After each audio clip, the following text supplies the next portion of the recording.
Hello, everyone. Just giving you a bit of a heads up of something new that I'm trying for Remember 64. Another way to hear from you, the listener and viewer of the show. voicecast.app/Remember64. Leave us a message. It's completely free. You can do it on your phone. You can do it on a browser. And you can find the link on social media as well and at the description of this episode on your podcast app of choice. All right, on with the show, everyone. You don't understand. It's after us. It's big. It's got huge teeth, a big beak, bulgy eyes, feathers, fur everywhere. Yeah, and pigs can fly. No bears can fly. Bad guys beware. Here comes Banjo Kazooie, where you're both bird and bear with amazing powers. There's never been anything like this head-banging, sky-flying, rock-hopping, egg-shooting, tag-teaming duo. Banjo Kazooie, only for Nintendo.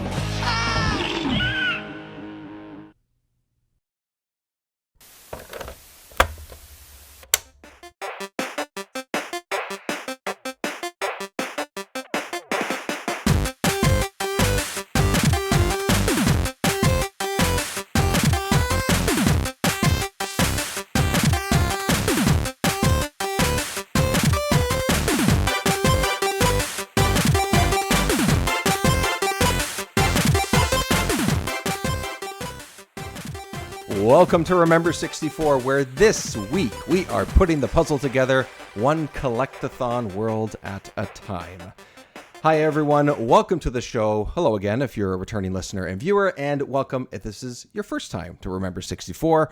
Here on the show we play and discuss the good, the bad, the ugly, and everything in between on the Nintendo 64's library. My name, of course, is David Petrangelo, and I'm just so happy we finally get to talk about this game. I love it so much. Spoiler alert. No funny quip, no nothing. We're talking Banjo Kazooie. It's time. It's level episode 64. Let's do this. Jiggy look back. The individual who may or may not have some sort of mild connection to this franchise. How you doing? Yeah, just a little bit. It only took us 64 episodes to get here. We diverted and went into Game Boy territory before we talked about Banjo, which I don't know how I feel about that, but at least we're here now. So we're here. I'm good with it. We made it. Thank you for being on this journey once again, sir. Thank you. Level 64. We made it. Maybe that's what I should. I wrote something down before we started. Like, maybe that's okay. But maybe just we made it is all we need. We made it. That might be all we need. But it's not just me and you. It's not just the two of us. This is a special episode because it's 64, and hey, it's kind of fun to make 64 a thing. I don't know. I thought it was clever, but maybe it's just silly. But I'm going to go with it. I'm going to run with it.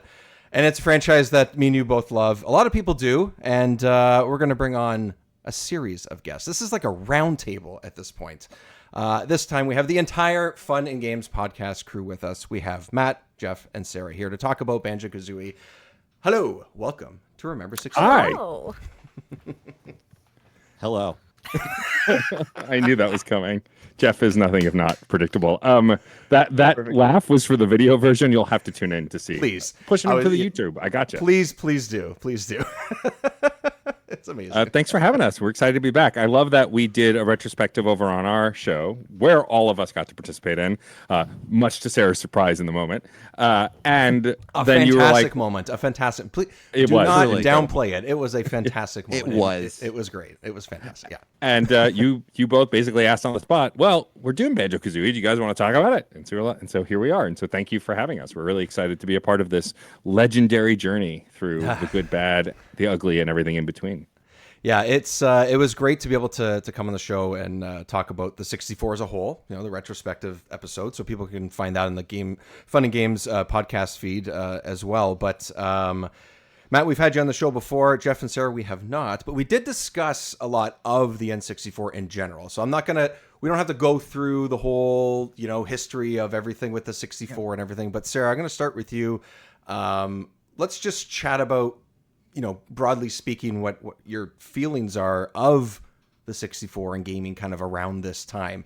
You have a pretty epic story of your experience with it at the time, but I think people should listen to that episode for that. But is there anything else that we may have? Yeah, I'll look really good on this episode and not like a giant, terrible human. So anyway, I'm not going to say any more about that. I love an N64 collectathon. It's probably my favorite genre of game. Banjo Kazooie is up in my top 5. DK64 was my jam, right? I love a game that broadcasts to you what you're supposed to do. I need to become Tiny Kong and go get purple bananas to get that. And Banjo Kazooie has some amount of that, and I like that a lot. It also has some really hard stuff where you're like, how am I supposed to know how to break that window without looking at a guide? I will say I replayed it this last week to prepare for this podcast because I am a good student and I want to get a good grade in podcast. It's a lot better with save states. I had a much better time playing it than I did as a kid, but I actually have a lot of love, a lot of nostalgia for this genre in general. I love a platformer. I don't even hate bad camera angles. I think it adds charm to it. I think I am good at it, and that makes me feel good. Nice. I love that. Geoff, if you're there somewhere. I'm here. Just kidding. How about you? That's actually a pretty good jumping off. But we have talked about DK64, which is actually, I think, the first episode that Jiggy joined the show. So, wow. So that was about 2 years ago now. So, geez, time flies. I think it was episode 19 is when I hopped on. If memory serves, I can look it up if you'd like, but I have a terrible memory, so I'm just going to go with that. Let's just say it's that. Yeah, we've been doing feels fun right. and games for 8 years, and like that, I'm still coping with that. The time creeps up. The time will pass regardless. It's a flat circle, right? Isn't that what time is? It's a like construct. That. Yeah, something like that. Geoff, I think actually Sarah puts a pretty good point out there to say, collectathons are pretty well known on this console. That is a huge part of what the N64 is. Banjo Kazooie or not, is that something that tickles your fancy as well? So, collectathons, yeah, absolutely. I love a good collectathon. I love exploring spaces, finding secrets, engaging with mechanics, overcoming challenges, solving puzzles. I grew up with a PlayStation, not an N64. So 3D traversal for me went from control pad with maybe awkward shoulder buttons to kind of rotate the camera a bit to dual stick. And I have Big more... leap. Yeah, it is. And so and it's something we've stuck with across most gaming ever since. So my time with the Nintendo 64, much like I said on our retrospective for fun and games, it was mostly at friends' houses. And then as an adult, it was with Sarah's guidance. So there is a little bit of, I don't have the same nostalgia for some of this that everyone else does, but I still have plenty of games that I played that I love, and I don't have the same love for the camera angles that Sarah does. Thank you for saying that, Sarah. At least one of us likes it. I also played through Banjo Kazooie in preparation for this episode, but in true how I was as a student fashion, I started it a few days ago, and so I just treated it like a Blockbuster rental. I am somewhere in Clanker's Cavern right now. The game is currently paused behind me. There was a lot of cursing before we got on this call. That we need to hear about. That's a teaser right there. That we got to get into. Well, he said he was in Clanker's Cavern, so Yeah. I mean, that explains itself basically. One of the worst stages in the entire game. It wasn't so much cursing as just seething existential rage. That's fair. I think just wait till Rusty Bucket. I know, that's what I said. I'm like, that's Yeah. where it starts to get even harder, though. Yeah. I just don't. I know, it's like, I'm not saying that it's getting too hard or anything like that. Here's the other thing to understand. I would never say that I am the greatest gamer out there, but I am far from the worst. I'm pretty good, in fact. And there is plenty of times where when it is flowing with Banjo Kazooie, it's great. And there is plenty of where I see they're coming from, what I see, and I said this, and I've gone on record with you all saying this before. The N64 was a big piece of awkward but necessary evolution in a lot of design and a lot of ideas. And so Banjo Kazooie is definitely a lot of cool ideas, a lot of things. I wish there was a better version of this game, kind of thing. And there are out there, and there's other things that people have gone on for. But there's some very deep frustrations that got me very upset, yes. Fair enough. Matt, I know feel like that... an asshole. No. We're gonna. Oh, don't worry. We're gonna, Jeff. We're gonna dig right into it. Don't you worry. Good. Okay, good. Yeah, we will help you through this. Matt, I know that you're pretty excited to get a chance to replay this and everything. And I say that because you wrote to Jiggy and I, or just me, I can't remember if it was to the group that we had our chat, and said, well, if I'm going to do this, I'm going to do this the authentic way, or as authentic as possible. Tell us about that and how that went. Yeah, so I don't have it near me, actually. So I had played some of the N64 stuff on the Nintendo Switch Online, like Mario 64, and barring the fact that port isn't great to begin with, I was just frustrated with the controller because most controllers you can remap to anything, but I feel like there's something about the N64 controller in its shape that like I need the controller itself to really get the buttons down. And so the layout is even more, I don't know if unique is even the right word, than even like the GameCube would be. Like there's just the form factor of it. Something about it is of its own existence. I don't know what the word is. Well, It's because those C buttons. Yeah, Yeah, it's a lot of it's- face It has to buttons. be. Yeah. it's the C buttons and the 3 prongs. It's like the thing about the GameCube controller is even though it's a weird shape, the buttons map to like the standard Xbox 360 shape controller pretty well because it's the same amount of button and analog sticks. It's just that one's a weird shape. Whereas the N64 controller, it's got only the 2 shoulder buttons, the 1 analog stick, the 3 prongs, the C buttons. Like it doesn't map neatly to another controller. Geoff grabbed one of his N64 controllers. And the fact that everybody, like, they designed this with the D-pad on the far left side because I think they thought more people would do 2D navigation, but with the 3D and everyone holding the middle prong, that meant the Z button, and this created a great imbalance. And if you've got an L button and an R button, there's a lot of balanced ideas of what you would want to do with that. But the Z button has kind of a trigger feel to it. So this meant a lot of like the crouching that you do in Banjo Kazooie with the Z button. Cool, great, very natural, but it leaves you with an odd disconnect and an odd imbalance in what you do with the R button necessarily. Yeah, Also, and so this is the authentic Matt. This. yes. See the wire. So, because I don't have an N64 anymore, and You could have borrowed though one of ours. I could have, but I also would have had no TV to hook it up to because I don't have an old retro TV. Yeah, and then you got to get the adapters and things like it's and a whole. I went down the well of looking It up is. like those NSO's perfectly adapters. fine. Yeah, Yeah, and so it's really. but That's fine. I had decided since we had talked about that we were going to do it and we were pushing it out to like about a month from when we had last spoke. I was like, look, I've wanted to get one of the replica N64 controllers through NSO for a while. I'd been looking for something to pull the trigger on. This was perfect. And so I did, and it came. And my first reaction was a reaction I've had before with getting new versions of old hardware was, boy, I remember this controller being bigger. But the fact was I was just smaller back then. Geoff, when I was trying to get back to playing Game Boy Advance games on actual hardware, Geoff found a Game Boy SP for me, the clamshell without the back, like with just the front light, for a good price. And so grabbed one for me, which I happily paid for, and at his local game shop. And when Geoff got it to me, I flipped it open and put my hands on it and went, this feels very tiny. This console wasn't that tiny. And so like It's perfect for me. right. It's also But, basically a straight square. You know, Right, when you hold exactly. like it's kind of like holding the NES controller. Like when I hold that now, like my hands aren't huge or anything, but like I can't. I can't Yeah. can't do Give it them for all to longer than a few me. minutes. I will play them. They are perfect for my hand size. I have you a can couple. all complain, and I will take them. I have a couple, and thing- they are functional. So Right. Well, the thing I run into, especially with stuff like the NES controller, isn't so much the size, a little bit. It's the Little bit, yeah. ergonomics.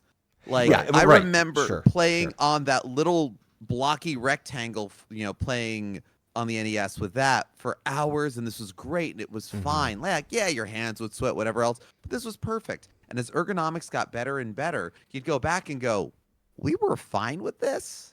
Well, Yeah. But we should be you so say, lucky. You say that, but I played Banjo Kazooie this past week on my Nintendo Switch Lite, and Okay. using the ZL button instead of an actual Z button to try to run with Kazooie and the trot was so much harder. Yeah. It's Yes. not as intuitive. It No, it's like not. hurts your hand a little bit. I wish that I'd done what you did, Matt, even though I did most of my playing on a train. So it was Yeah. probably for the best. I was just on my Switch Lite. But this game was meant to be played on an N64 controller, and it was a bit of a challenge even having played it and what I thought was beating it. I'll get to that later. As a kid, and then beating it again now, it was a much different experience, and I prefer the older ergonomic design to the way it was on the Switch. Yeah, I would say the button mapping for the N64 controller, I can't think of a better way that they could have done it for this game. And I did my playthrough on original hardware on our TV because this is my first time playing through, like truly playing through it. I don't deserve modern conveniences. I need the true experience to speak about it honestly.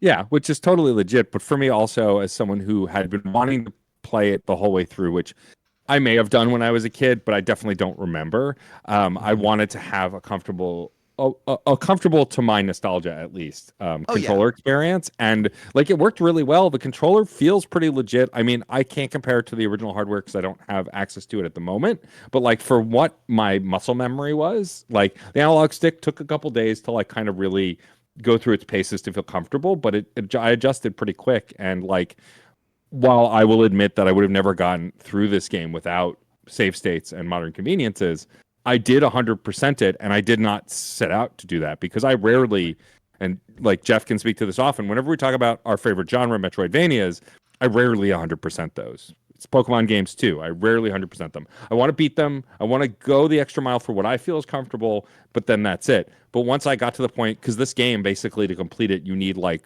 4 extra jiggies and like 20 notes. I was like, well, I'm almost there. I'll look up a guide and I'll finish it. It was worth it. But I definitely wouldn't have done it if I was playing on the N64, because I remember getting the 3D All-Stars pack, playing Mario 64 for like 20 minutes and going, maybe I don't love this game as much as I used to, which isn't really possible. But I think it really was the weird controller layout because it's based, like Geoff said, the Z button is very unique in the fact that it's meant to be a trigger feel, and having it on the shoulder doesn't work because ergonomically it wasn't meant to be that way. And so I am excited to dive into more of the NSO library with this controller now that I have it, because there are a bunch of classic games from it that I haven't played in ages that I want to revisit.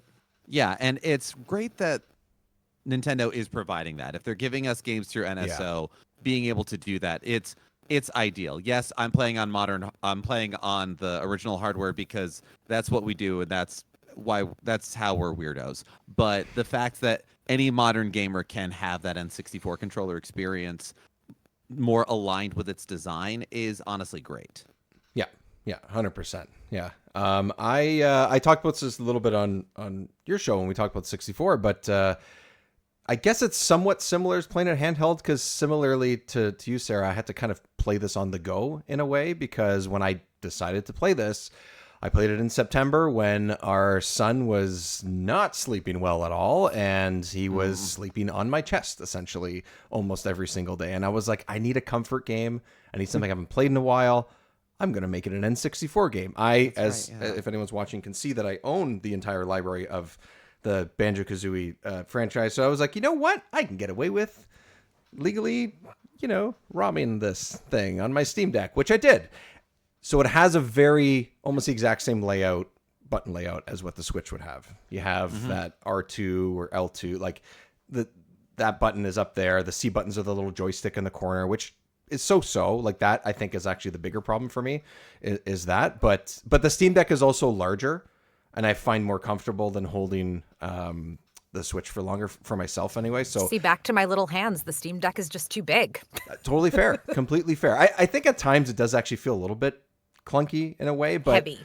It is. I mean, there's more in it, I guess, is part of it, right? So let's get some this is a QRD T5 or whatever, but like a Hori pad or something, right? Just something that shapes your hand better. The Joy-Cons, they're too small even for me. I wouldn't say I have big hands either, but I get a little cramped sometimes when I play there in handheld for long periods of time. Yeah, that's what it is with the Joy-Cons. Yeah. But I will say that this is a game that you should really try to play the N64 controller. I'm glad other people said it, because I was literally going to war on Twitter about this yesterday. Well, that was your first mistake, was going on Twitter, I think. Right? I was you just go to war the second you log in. Yeah, basically. Isn't that what it is? It was you just have to opt out of about war. Right. in the It's buried. settings. It's buried somewhere in the privacy settings. Yeah. Yeah, somewhere. Good luck with that.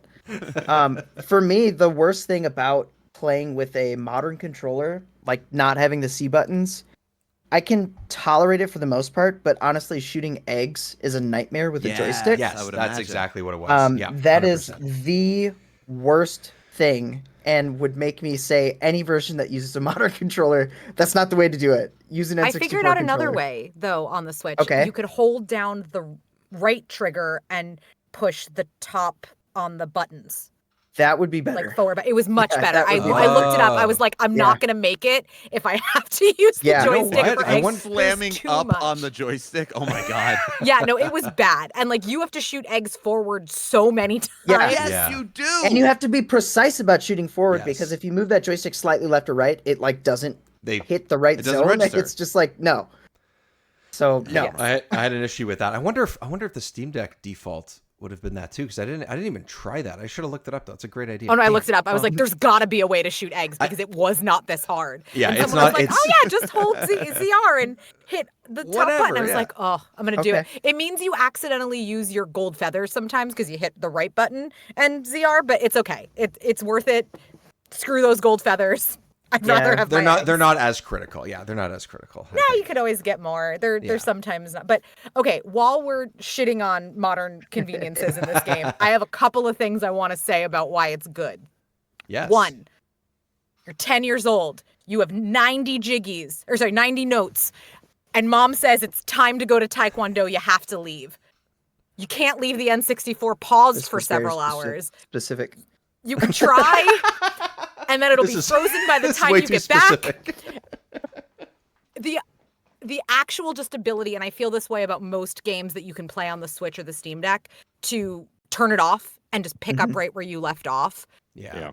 is amazing, and especially in a game as punishing as Banjo Kazooie, right? So I assume that all of the listeners know how to play it, but if you die, if you drown, if you get hit by something, if you jump off something super high and think you can land and don't, you die and you lose all of the notes that you've collected. It's so punishing. And For that that mole is particular just so world, yeah. proud of you of your record of notes that you got, and I understand Kazooie's vitriol for him. Yeah, we should have a whole side thing about bottles. Everybody hates him in the game, so therefore I kind of like him. I mean, I appreciate him, but I can understand it sometimes. I had the thing of on the flip side where, Sarah, I told you yesterday while I was playing through, the game reset on me. Oh no. Yeah. Guess how many notes I had? Oh no. 99. 94. okay. I was like getting to the last area of getting the last 6 jig. Yep. No. That's Wait, what so level was it just That was treasure trove. oh, okay. No, don't be a baby. That's what I was like, you can just get those again. Yeah. Also, treasure trove is it's a awesome. treat. Treasure trove It's a is awesome. treasure. Okay. It is a so treasure. Okay, we're I talking was- about treasure trove because I came up to Geoff who was like, I can't get this swimming. I was like, what swimming are you doing in treasure trove? Like, No. it's one Jinjo. I was like, oh, you're going to have to do a lot more swimming. Swimming, No. This was a specific thing, not about the swimming physics, swimming controls. I know The those were shark. going It's to the suck. shark. It's that the shark. second you get in there, Yeah. the shark spawns in. Bum, You bum, know bum, what? bum, All I bum, got to bum, do is bum, get bum, myself in the right spot, do a quick shot down to that Jinjo. It's fine. Do I have depth perception on the N64? No. I barely have depth perception in real life, let alone on the N64. So that's fine. I just need to align myself. How do I aim and align that? Better get in the exact right spot, otherwise you've overshot it. What is the collision detection on a Jinjo? I went through his head. Nah, you didn't touch it. Help me. Help. Help. Help. Screw you, you dumb muppet. I got him. I saved that Jinjo. I saved the other 4 Jinjos. But the gulf of difficulty and control frustration between, yes, the utter joy of navigating Treasure Trove Cove with its little ups and downs and everything else, Sure. and getting that one Jinjo. It is that. It is I'm trying to the find which one it is as I scroll It's through the this orange video. one that's right underneath the it's- start. Gets when right you under the start. pier when it you. is Oh, blue. the It is first right under the one. docks. It is the first one. You see them immediately. Here we go. Right And there. you hear him. So to your There he is. vitriol towards the Jinjos yelling at you, I like that because I'm like, wait a second, there's one nearby. Where is he? Where is he? Yeah. Yeah. No, it is the You know what? It was actually very in line with a lot of design of that era. When you have the pre-boss cinematic that happens, oh my God, that's so cool. Oh, I died. All right, let's start this again. Oh, it's the cinematic again. Well, I died. Oh my God, I have to load it. I hate that particular decision, and I hate that part too. It was one of those where words. Yeah, no, having it in there so you know it's there, super useful, super cool. If I'm doing 3 other things because all of the collectibles are on top of each other and I'm fighting for my life at Clanker's Key and trying to get air bubbles and I've got the Jinjo just yelling for me, it's lost its charm. It's fine. It is just from case to case. This is not a condemnation of the whole thing. I'm just venting. I like the thing I noticed is, and this is not just this game, but games of this era, even more specifically 3D games, just because of sound design and stuff. But I'm playing this with headphones on, whether I'm on the couch or whether I was sitting in front of the TV or something. Now I have that option, whereas 25, 30 years ago, I'm sitting with this tiny little CRT and barely hearing what's coming out of these broken speakers of a TV that's probably already 15 years old. When something like characters are kind of calling you out, or you're hearing notes, or you might hear some of the atmospheric stuff, like right now, if you're inside the crab here and there's like water dripping and stuff, you can hear that in your headphones. At the time, I didn't have any stereo sound. I didn't have anything to tell me that like there was something extra going on here. It was just go in, you hear some water splashing because you're walking through it, and maybe you'll find a note, or maybe you'll find a puzzle piece. And it might get on you a bit if some of these moments are a little bit more frustrating, like you're talking about, Geoff. But like, I don't know, I just get too charmed by this. I get too charmed. So I guess even if it's frustrating. No, they did some cool stuff, some great stuff. Especially I guess the quiz at the end was really hard for you then, when they were like, where did you hear this song? And you're like, oh, crap, I can't even hear what you're playing. At the time, no chance. I'm sure it was a guess, or I'm sure I tried multiple times. And then at that time, when you're younger, you have the time to try it over and over and over. And you're talking about save states and stuff, and it reminds me, I talked about this when we did Majora's Mask, where I think that's a great game, and it was the first time that I played all the way through it when we did that episode. But that is a game that is based around time, like very clearly. Yes. And I just don't have that opportunity or that chance right now to be able to sit there and do this, quote unquote, the way it was created. So having save states in a game like that really saved my ass, because I played that on NSO at the time. On a game like that. Okay, so let's talk about save states. I played all the way through the Haunted Mansion level, 100%ing all of them. Yeah. With no save states. I was like, this is going to be great. And then I realized it was yesterday, and we were recording today. So I decided, okay, it's time for some modern conveniences to get me, again, to get a good grade in podcast and finish this game. It made the hardest levels of the game trivial. Yes. In Click Clock Wood, all those times when you fall off the tiny little path, or one of those parrots pushes you off, I save stated right before that. It doesn't matter. Everything's easy. It was still frustrating. Geoff still came into me cursing trying to beat that level. But the place that it was the most ridiculous was the quiz. They'd ask a question, I'd save state, I'd guess, I'd load, I'd guess, I'd move on. Yeah. I'm taking notes. Yeah. Just ask. I can help you get good. You said the answers are randomized. So for some of them, some of the things like where did you hear this sound is not randomized. All the terrible things that Gruntilda's sister says about her are apparently randomized. You can't look them up. She says different things. That's what I'm taking notes on right now. I would, but so this seems like a good spot to bring it up. There are some thematic problems with this game, in that the whole premise is that the villain is fat and old, and we're going to steal a child so that she can be young and hot.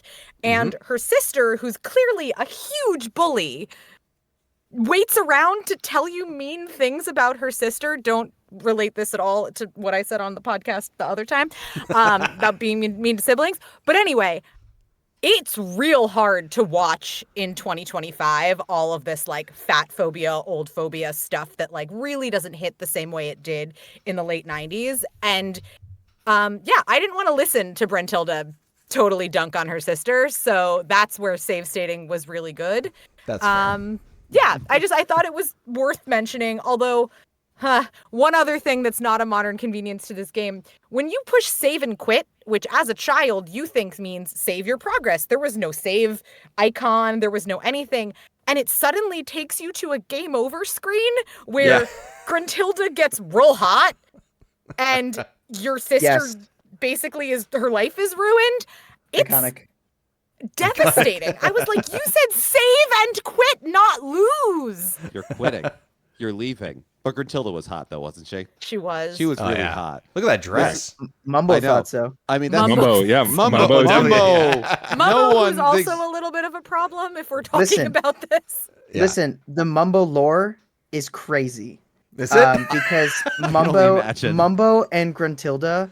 So Gruntilda was like his. I'm trying to remember what the instruction manual says. It says something like Gruntilda was his student, Okay. and Mumbo like taught her magic, and then she got mad at him about something and turned his face into a skull, and that's why he looks like Mumbo. And then it's never addressed. Huh. It's never like they never talk about it at all. It's just like this little blurb in the instruction manual. In classic and, fashion. Yeah, so basically, like, she turned his face into a skull. He hates her. It's a whole thing. And then in the end, he's just like, well, you're hot now. So, I don't know.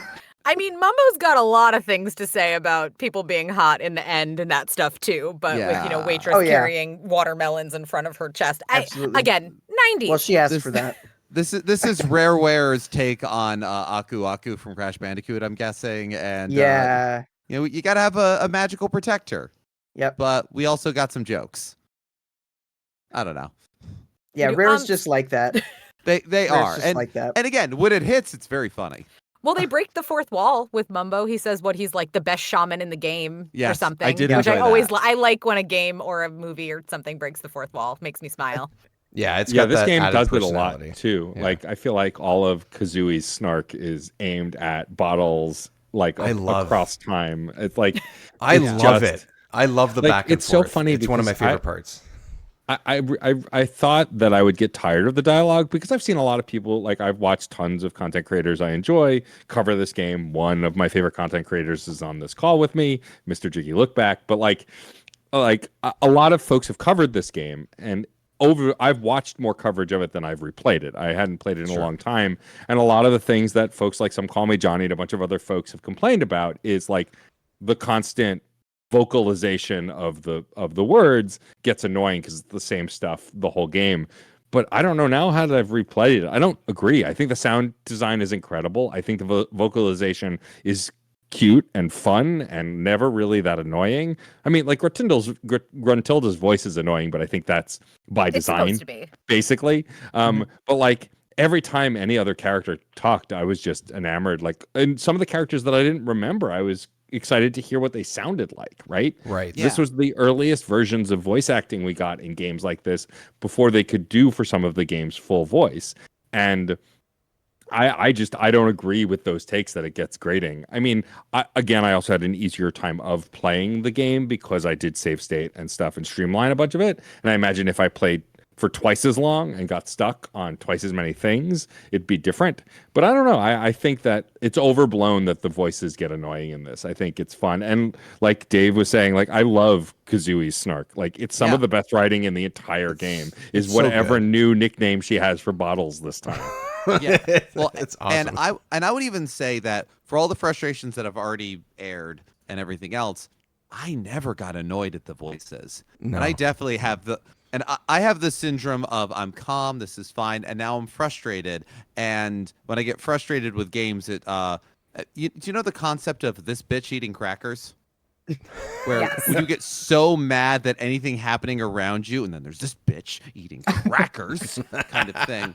Like that level of frustration happened while playing Banjo Kazooie. But at no point did the voices bother me. Those were unobtrusive and characteristic. I mean, again, I played the original Gex so much on the PS1. You want to talk about Tail time. It's tail time. This will be great for my collection over and over again. Yeah. And that gets grating. But when it's just some noise, it becomes part of the background. And the sound and music design is utterly beyond reproach on this game. Yeah. Yeah. I would say that the voices don't get annoying mostly because whenever they pop up, there's something actually to be said that's related to the plot or the level. It's never, with the exception of Gruntilda randomly in the lair popping up and like taunting you. You never have like random instances like you do in Gex where he just randomly will say something or make a quip, you know? Yeah. So I think that plays a huge factor into it. And plus, I love Mumbo's voice. I just want to say his is my favorite. The I gotta find. Ikum Bokum. It's amazing. It's my favorite. It's just like in my head forever. Hey Jeff, what's your favorite voice? Oh yeah, Jeff. Definitely Kazooie. I mean, honestly, because there again, even before I like sat down to play this, the characteristic sound for me, it's like, what does Banjo Kazooie sound like? Yeah. Yeah. Of like running around, and I'm like, once I got that ability, I'm like, yeah, there it is. Yeah, let's go. There it is. And again, rather than having like cool in however you want to spell cool with big air quotes, like quips going on every time you use a move that like rotates maybe 2, 3 that you're doing this move over and over again, it's almost music. It is a tone, it is a motif that goes along with whatever's happening, which is another piece of okay, your duo of Banjo and Kazooie like almost form into a different shape when something is going on, when the beak attack is happening, when you're doing the drop, when Kazooie is walking, and the sounds going with that further this idea of satisfaction of doing the thing you set out to do. So hell yeah. Yeah. Well, I think also really quick, this is a thing that we didn't really address in the N64 episode. But like the sound design, we did talk about this a little bit with the limitations pushing the music and other things, but the limitation pushed the voice acting too. I think of some of the most iconic sounds in video games, and it's Banjo Kazooie's voice, it's Link's voice, from like N64 Zelda's, or Mario. Like Mario's triple jump, I hear in my head when I talk about it. Yeah. The progression of it, because it had to be iconic and memorable because they had so little to work with. They had to make those moments stand out. And to that point, something I love in Banjo-Kazooie for the sound design is, there again, a lot of what they do with these things is they get the clip and then they can alter it and play with it because you just have the thing and then you run it through parameters. Grant Kirkhope is the voice of Donkey Kong, not because his voice goes low enough to do okay, because he just did it and then pitched it down. In Banjo-Kazooie, if you hold down the button to speed up dialogue, their voices get higher because you're playing it on fast forward. Yep. So good. Yeah. I love it. So many of the voices are just reused too and just pitched. Like Clanker is Banjo's voice, just really slowed down, which is amazing. Yeah. And if these were actual dialogue, it would be a monstrosity. Yeah, right. It wouldn't work. It would not work. It wouldn't be the same. You'd know. That same Be like, feeling, hey, wait a minute. Like you can't tell. You can't tell, especially as a child playing this game.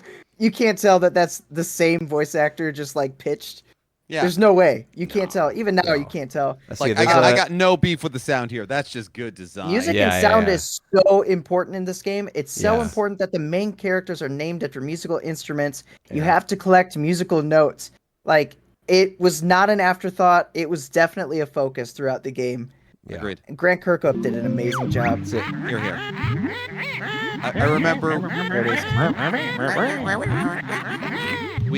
when we interviewed Grant Kirkhope and for our show, and I mentioned that to Sarah. You had a message you wanted me to impart to him. That was it the Haunted Mansion music was a huge part of your childhood? Mm-hmm. Mad Monster Mansion. There it is, Mad Monster Mansion. No. The music in the DK64. Was the DK64? I'm sorry. Oh, Creepy Castle. Yeah. That's right. And it was one of the creepy rare games. I'm sorry. That's fair. No, I thought I was like, did I tell you to say "Oh banana" to Grant Kirkhope? Because I don't remember that, but that would have been really cool. Yeah, I mean, this soundtrack I've championed everywhere. And like, it's funny too, because I thought I would only remember some of it. And then when I replayed this game, like literally every song I remembered immediately.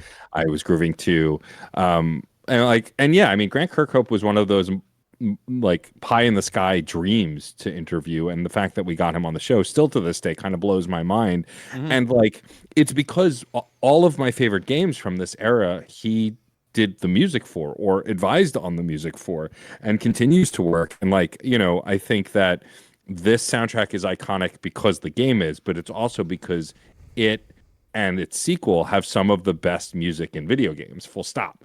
And like, and not only does Grant prove that with these soundtracks and DK64, but he also proves that with his like remastered stuff. He rejiggied select songs from the soundtrack, and like each song is basically and Jiggy's got the vinyl version. Like and what's really amazing is like Grant told us in the interview that he was in metal bands and like he's got a wide taste in music. And like he flexes that muscle on this record. One song is in the style of metal, one's more classical, one's more dreamy, one's more retro. Like it really is kind of astonishing how malleable his music is.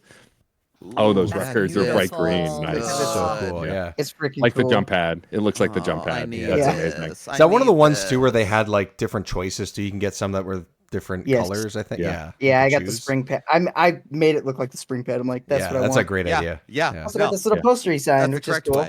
Oh, nice. That is very And they totally goofed up, and he sent me two. Both signed. It's because he knew you were Jiggy Look Back. Yeah, exactly. I will say, and I will also say that Banjo Kazooie has probably my second favorite pause music, right after Battletoads. Let's see if I can find that. There you go. You don't have to find it now. I don't Now have we to can find all it. just sing it. This is actually it's crazy that that we're talking about like just like the music and how it's sort of earworm is kind of the wrong way to say it because earworm almost has a negative connotation to it, but there's only so much music that I typically listen to. A little too loud to play in the house with, you know, at the time that I was playing this, and since then, you know, under a 1-year-old in the house. I'm not playing System of a Down. I'm not doing it. Right. I'm just, it's just not, eventually he'll like it, but not right now. Maybe. So I find whether it's Spotify, YouTube, whatever it is, and I find other versions of soundtracks that I enjoy. And this is one of them. And there is a number of piano renditions and acoustic renditions of this done by other artists and stuff. And it's just great to listen to. Like, it's not exactly the same, but they put the fun little spin on it. You know, one in particular that I listened to also has, you know, the original trilogy of the Donkey Kong games in their own rendition too. And it's very like acoustic, like when she plays the drums or the bongos in the Donkey Kong one, for example, she's like just tapping like on the desk or on her seat or something and playing the piano. It's just, this is something that is the music for this game has been playing in my house since my son was born 10 months ago. And it's like at least once a week I'm listening to this from start to finish. And it's just good background music. It's friendly. It's fun. And it's just, it feels good to listen to it, even if it's not the original version and I don't have it playing on the TV or whatever it might be. It's just, So It's very happy. It's very happy. Yeah. And at every level, which I think is rare. No pun intended. But every level has a distinct sound and feel to it. Somehow it changes using the same sound font, but every level feels like it's supposed to feel. Like right now we're watching Freeze Easy Peak. Yeah. Feels very wintry, feels very, you know, Christmassy time. Like, and it's all just happy. And I think it's really rare in a game that every level's track is good. Like usually you have a track where you're just like, that one's okay. You know, whatever. I can't think of one that's just okay. I really enjoy all of them. Yeah. Yeah. So honestly, Matt and Geoff will tell you this. I'm not a huge music person. If it wasn't on the CD in my car in 2006, I don't know it. Every time I got to a new level in Banjo Kazooie on this playthrough, it was like core memory unlocked. Yes. And I was like, why do I know this music so intimately? I played this game a couple of times, but not a ton. Turns out I spent, even on this playthrough, over an hour in every level, which means I listened to the music straight for over an hour in every level. Yeah. And I think that part of that is it's so good, right? You don't feel like the time goes by because you're enjoying the music, you're enjoying the gameplay. Oh man, I didn't think to ground pound here. I was using the the peck. B one, the peck one. Yeah, No, not the peck. The one where you ground like pounds slide. here. This is a nub. I ground pound all the time. You got to jump. I do you gotta, too, but it takes so AB. long. AB is faster, isn't it? Yeah, that's- the peck is 100%. faster. Oh no, I didn't use the peck. I used the other one, the like shoulder charge? one. Oh, the shoulder Yeah. Oh charge. no, that's even slower. I trust jump the pack, jump hitbox. I trust the hitbox of the ground pound That's in a lot fair. of instances. Yeah, that's true. That's true. Yeah. Oh man. I like this level so much. Yeah, this is a good The other thing is, while we were talking before, I'm going to go back to a conversation we had just a couple seconds ago. I found the mumbo jumbo text from the manual, by the way. Oh yes, please. Oh, yeah. And what it says. So it Try to says, save them. a former teacher of Gruntilda's, this Teacher. mysterious shaman was betrayed by his pupil, for he could prevent her from putting his magic to bad use. The witch transformed Mumbo's face into a mask of horror to remain that way until the day she's overthrown. Huh.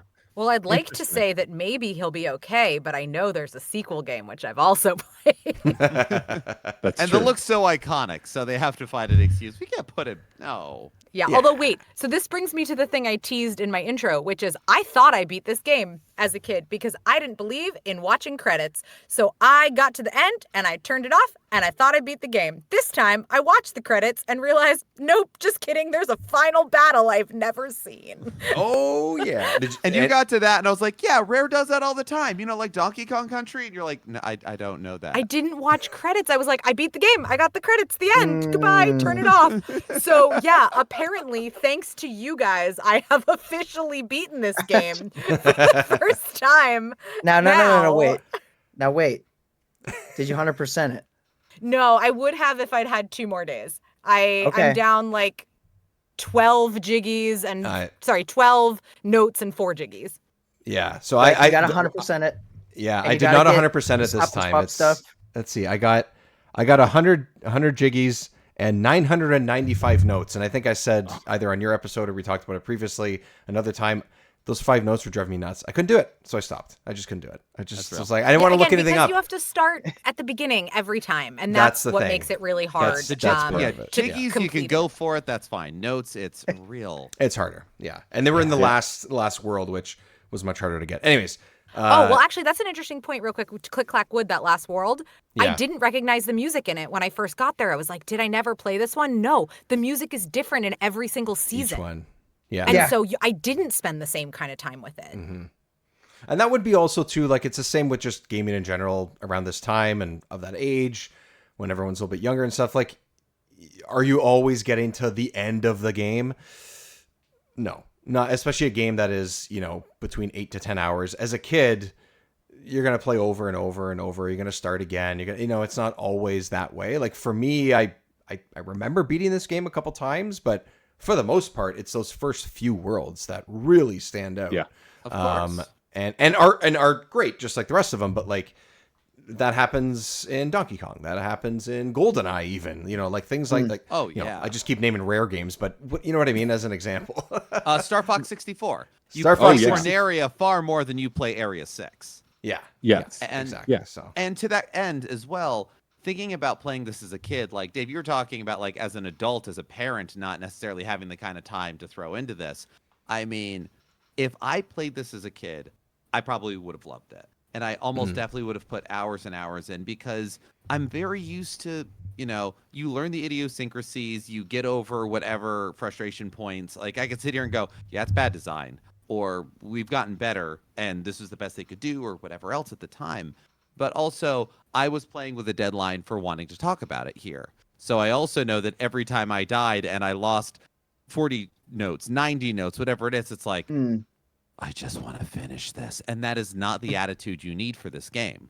There are areas where I found, okay, this is just really sloppy, whatever controls, or I'm upset about it, or I need to take this slower. I need to take a deep breath, and it works. And that is also a thing, too, where we're all on here talking about games, and we're like, all right, the next one's this one. The next one's this one. We almost have we've given ourselves assignments and deadlines. And so this is a game that is a 8-hour game, but it takes 25 hours to make it an 8-hour game. It's one of those. That's If you're doing it the quote unquote authentic way, like you're saying, in that way, you're probably going to replay a few things here and there, and that's just how it goes. Like my playthrough says that it took me 9 hours and I think 45 minutes or something to do that. Mm-hmm. That's stops and starts. That's probably a couple save states that I did here and there. So realistically, that's probably closer to 11 or 12 would be my guess. But yeah, that's also more familiarity than, let's say, yourself, Geoff, where you didn't play it in the same way that I did growing up. That it makes a difference. The first 3 worlds, I breezed through as if they were just it's secondhand knowledge. Like it's just whatever. Yes, you can all mock me and laugh at me, and you should. But also, it's my first time with them. And my timer is currently just shy of 3 hours, and I know that some of that is because I paused the game to make lunch one of the days, and that's how I know the pause music is so good, because at no point did I even think of stopping that. I was just like, hell yeah. I'm like dancing around the kitchen doing it. It's great. Yeah, it's excellent. It's funny because it sounds like it's almost like, it's a ticking clock, kind of like, come on, get back to it. But I don't really want to. But it's not stressful. No, it's not a stressful, not stressful. ticking clock. And having learned a little bit about banjo playing from some friends, I recognize this is actually not that. It's extremely chill. Because it's an actual banjo that they're playing, I think. Yeah. Or whether it's a real one or a synth one, like the writing of it is meant to feel like it. Right. So before this playthrough, Geoff, had you played it at all, or was it just like the basics, first world, that kind of thing? I think it was more basics, like I mentioned couple hours. Well, yeah. Well, I'd mentioned on our episode when we did the N64 retrospective that Sarah and a friend of ours did an all-day playthrough of Banjo Tooie. Right. That friend was the friend who had Banjo Kazooie and Banjo Tooie, and so I played it at his house a few times, but just more of a like, oh, what's up with this? What's going on? Like, sure. I'm goofing around a little bit while we're talking about other stuff, and so I've probably clocked. If I've done a full hour total of Banjo Kazooie before I started playing it for this, that would be a surprise to me.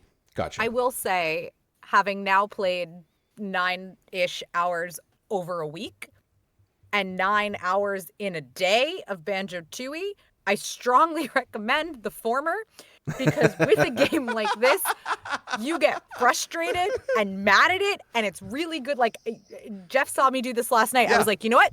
Nope, we're walking away. We're putting it down. We're going to pick it up again in an hour. Now is not the time. That did not occur to me at 16. Yep. Sure. Playing this for 9 hours straight in my house. Would not recommend. I can't play anything for 9 hours straight anymore. I can't do that. Well, who has 9 hours straight? But even if I did, at my stream time for Banjo Tooie, I'm going to be playing Banjo Kazooie this Friday. Banjo Tooie, each play session was around 7 hours. Oh. Okay, so what's your opinion? Do you agree with my it's better to play it a little bit at a time, or to sit down and play it all at once? It's hard to say, because I'm at the point where I have both games pretty much entirely memorized. Right. So That's it's fair. just me navigating through it. Like, I never get stuck. I never honestly miss notes, which could happen on Friday. I don't know. It's been a minute. I was saying, you said those we're words gonna out be loud watching. now. Yeah, I said We're those gonna be words out watching. loud. Yeah, how could you do that? I Now would you will only miss worry notes. about Rusty Bucket Bay, maybe. Yeah. I feel like that's the only level that I'm like, but the rest, no. I'm But inclined to. I don't know. I'm inclined to agree with Sarah. I think that, as someone who played it over 2 weeks, because I got the controller and knew we were going to do this now, and so I had the runway far ahead. Like, I played a couple hours every night, and it was actually kind of really fun, because it's a game that doesn't have dialogue and long cutscenes and a lot of that. Oh.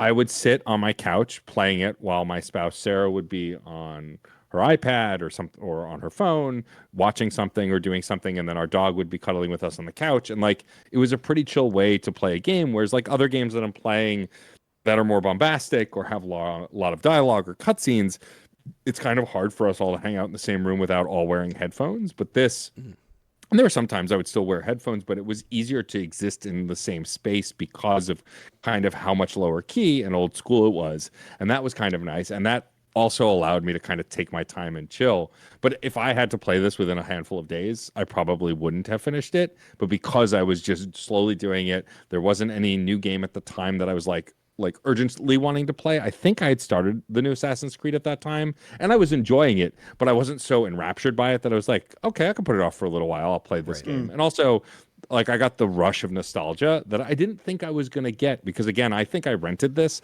I definitely didn't own it. I owned GoldenEye, I owned DK64, and I owned Mario 64. I think this one, I mean, I owned a lot more games than that, but I think I never owned this one, and I definitely didn't own Tui. I'm pretty convinced I never beat Tui. I might have played it. And so it's definitely on my docket to also play the sequel because Nice. I know it's the favorite of many, especially folks on this call. Yes. Does Chewie also have a fake ending? Because I might not have beaten it either. Kieran wouldn't I have let know you. I'd never beaten it for sure. I know I haven't. Yeah, but I also have to Nope. say, like, thinking on this, that idea of spacing it out, and I did put myself on a time crunch here. I mean, a sure sign of that kind of frustration and everything was finding Clanker's Cavern was just as much a frustration point for me, where I'm like, I don't have the time for this. Where is it? Or what kind of thing? Whereas when honestly, I was reminded of this because Matt was saying, like, they don't have anything else at the moment that they're playing. I'm playing through Blueprints right now. I'm also playing 9 Doors, 9 Persons, 9 Hours, whichever order it is, 999 on my DS. Like, my favorite game of last year was Animal Well. I love games that let me explore, that let me get into wherever it is. And the textures of the N64 blown up to uselessness notwithstanding, the fact of the matter is, I love the idea of like a hub world where you're kind of unlocking and going around. Give me that. I love that. It's so good. But unlocking a level in a completely different room than where it is, and then having to find where that is in a very atypical design on a time crunch was so frustrating. So Yeah, this is the another time time crunch. I will say that I think DK64 did it better in that I had a lot of fun unlocking things in the hub world there because it's punishing. Some of it's hard and you get there and then you go into the level. I think that Banjo Kazooie has this perfect mix of showing you just a little bit too much, or like you'll find something and be like, this has got to be a level, but I don't know where the puzzle piece is, or you'll immediately find the puzzle and put in the pieces and then be like, but where the hell is that? Right. Could be anywhere. Yeah. I have no idea. It's going to take me an hour to figure it out. And I think that frustration is something we don't need. Yeah, it's interesting. So we I don't know as we're sitting here, I don't know which episode's coming out first. So just take this we played Grunty's Revenge and Banjo Pilot. So we played the GBA games associated with Banjo Kazooie. And Grunty's Revenge is essentially, it's not the same game, but they are trying to recreate a 3D experience on the GBA in some ways. And that does a similar thing where you turn in your jiggies or your notes, and then it goes and shows you, hey, you've opened up, the door to the next world. And almost the exact same way. The difference with that one, though, is it's not as good of a game as this, but what it does right is, maybe it's just because it's more 2D-ish, is that it literally, the camera will follow you on the path that you should take to get, like the fastest path to get to that next world. And it works because just like the N64, like Geoff, you were just mentioning some of the textures and stuff, because they're doing so much with that game on the GBA, it is kind of hard sometimes to tell, and they are also working with elevation, which is hard to do on sort of a 2.5D plane in that game. That you have issues with perception on this one. Try the GBA one. Oh my god, yeah. If you think that I it's can hard to imagine. land a jump or something like, oh my god, that game. Not that it's horrible, but it's not a bad game. It's not a bad game. But they just can't. Yeah. It's just hard to do on that hardware. So, anyways, in comparison, within the same franchise, they found a better way to do it. But I think that's almost just because it's 2D maybe is the reason why. But I do understand that like just needing to go and search for this door, like to get to the next world, is fun to go through new parts of the hub world. But I understand, because it's like, well, I just want to get to the next one. Like, I'm interested. What's the next world? Take me there. I'm having a good time. Why does it need to be a struggle? Well, going through the hub world and taking a wrong turn also gives that Metroidvania-like thing of, oh, but what's that? You know, I found my first golden feather by overshooting the way to Clanker's Cavern and finding the piranhas. And like, well, I don't care if it hurts me. I'm getting that. I can survive one hit. I'll knock down this other guy and get my honeycomb back. That's fine. Yeah. But like that sort of thing isn't as big of a worry for me, I think. Right. But no, I there is a great joy and a great need of like, no, I got to get there. I got to do it. I got to whatever. So yeah. Yeah, I could see it. Yeah. I'll be honest with you. Exploring in Banjo Kazooie, DK64, and especially Banjo Tooie was probably 90% of my childhood, and the other 10% being, school, family, church, like everything else. Like this hygiene, is it. sleep. Yes, no, didn't matter. No, Didn't matter. that's- There is no sleep. And every time I come back to these games, I just do the same thing. I was looking at my stream. It's really funny. I played Conquer too, and Conquer was like 8 hours straight, and I just beat the game in one sitting. Yeah. And I'm like, every time I get into these games, I do that. And I just I get enamored and like thrown into this world. I just absolutely love the charm. The charm is off the charts. That's what keeps me going. Like if there is a frustrating moment, which as a couple of you have said a couple times, like I get it, but I don't know. I like even the later stages that I know I only played a couple times growing up, at least, a couple being 3 maybe. And I didn't remember them as well as those first few. I'm just like, you know what? I'm just charmed the fuck out by this. And it's the music that we've talked about. It's all the things that we've already talked about that sort of add up to that package that makes it just fun, even in the most frustrating moment. And I don't know. I just love it. Maybe part of it's nostalgia, but also part of it is when you compare games like this to the general vibe and feel of what a lot of larger AAA games are now, is that they're so dark. They're so serious. Like this is, it's a different time. I get it. It's over 25 years ago at this point, but at least we have this and it's accessible, whether it's NSO, whether you find a physical copy or it's a ROM or whatever it is. These kinds of games, I think they almost hit more and at times like this when we sort of need it. And like, I was probably playing this game the most sleep deprived I've ever been in my entire life. And that includes nights where I'd pull all-nighters in college and university, and I still was powering through playing Guitar Hero for 17 hours straight, probably with buddies. This, I was playing, sleeping half an hour over the course of 24 hours, and still it kept me going. It was fun. It's colorful. It's friendly. All the things we've been saying. And like, there's just frustrate me all you want. I still want to be in it. I mean, this game came out in 1998 when there was a lot of attitude and edge to the 90s design as well. You're right. Yeah. Yeah. And so the fact that this was a game that, like, okay, let me throw in a comparison. Let's console war for a second. Let's do it. This was around the time, I'm going to look up when Spyro the Dragon first came out. Because that is, out of all of the collectathons, I would say that is the closest.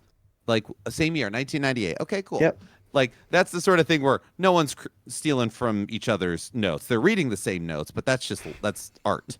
But the thing is, I think I would say I prefer the controls and draw distance. Having a Spyro, having things pop up on me in Banjo is an unfortunate artifact of the N64. But the thing is, I get way more annoyed with all the voice, like, saving all of the dragons and everything they have to say and how much it slows down and cinematics on slow. it. It's very slow. And this is snappy. And this is as frustrating as it can get. And trust me, I have many more expletives to say about the camera.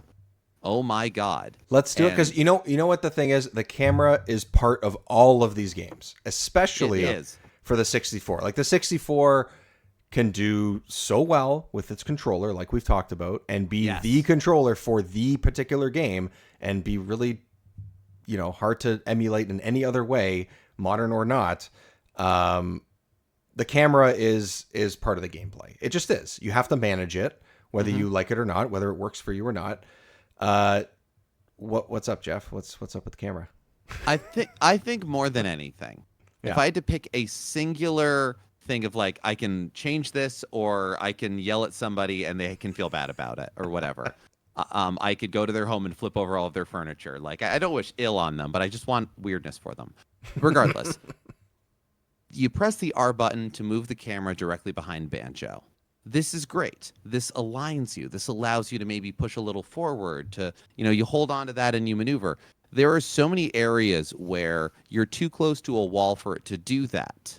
And so now you have to run towards the camera and you can be ambushed, or there can be, and all they have to do is remove the texture of the wall and put the camera behind it. But they are so insistent. The amount of times that I have jumped somewhere, done a precarious platforming thing, done swimming, done whatever else, in my limited experience with this game, I've already had enough times where I have died, nearly died, failed, and had to start again over and over because something got in the way or it wouldn't let me look forward. Everything else is details. Interesting. So, yes. I want to hear your thoughts, Sarah. I want to hear your thoughts right now.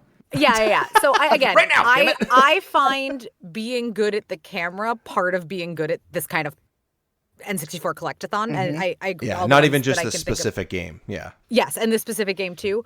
On the Switch, I was using the right stick to use the camera, which was a totally different experience. It wasn't centering it behind me, but it was the opposite of how I use twin sticks on modern games.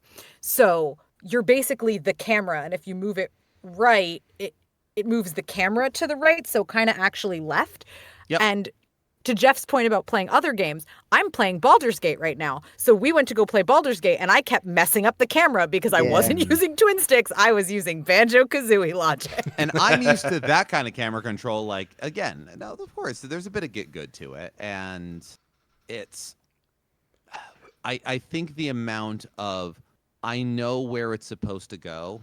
Mm-hmm. And then it just goes, but I don't do that. Okay, but why though? I don't do that. I could just go over here and say, no, fall. Jeff, no.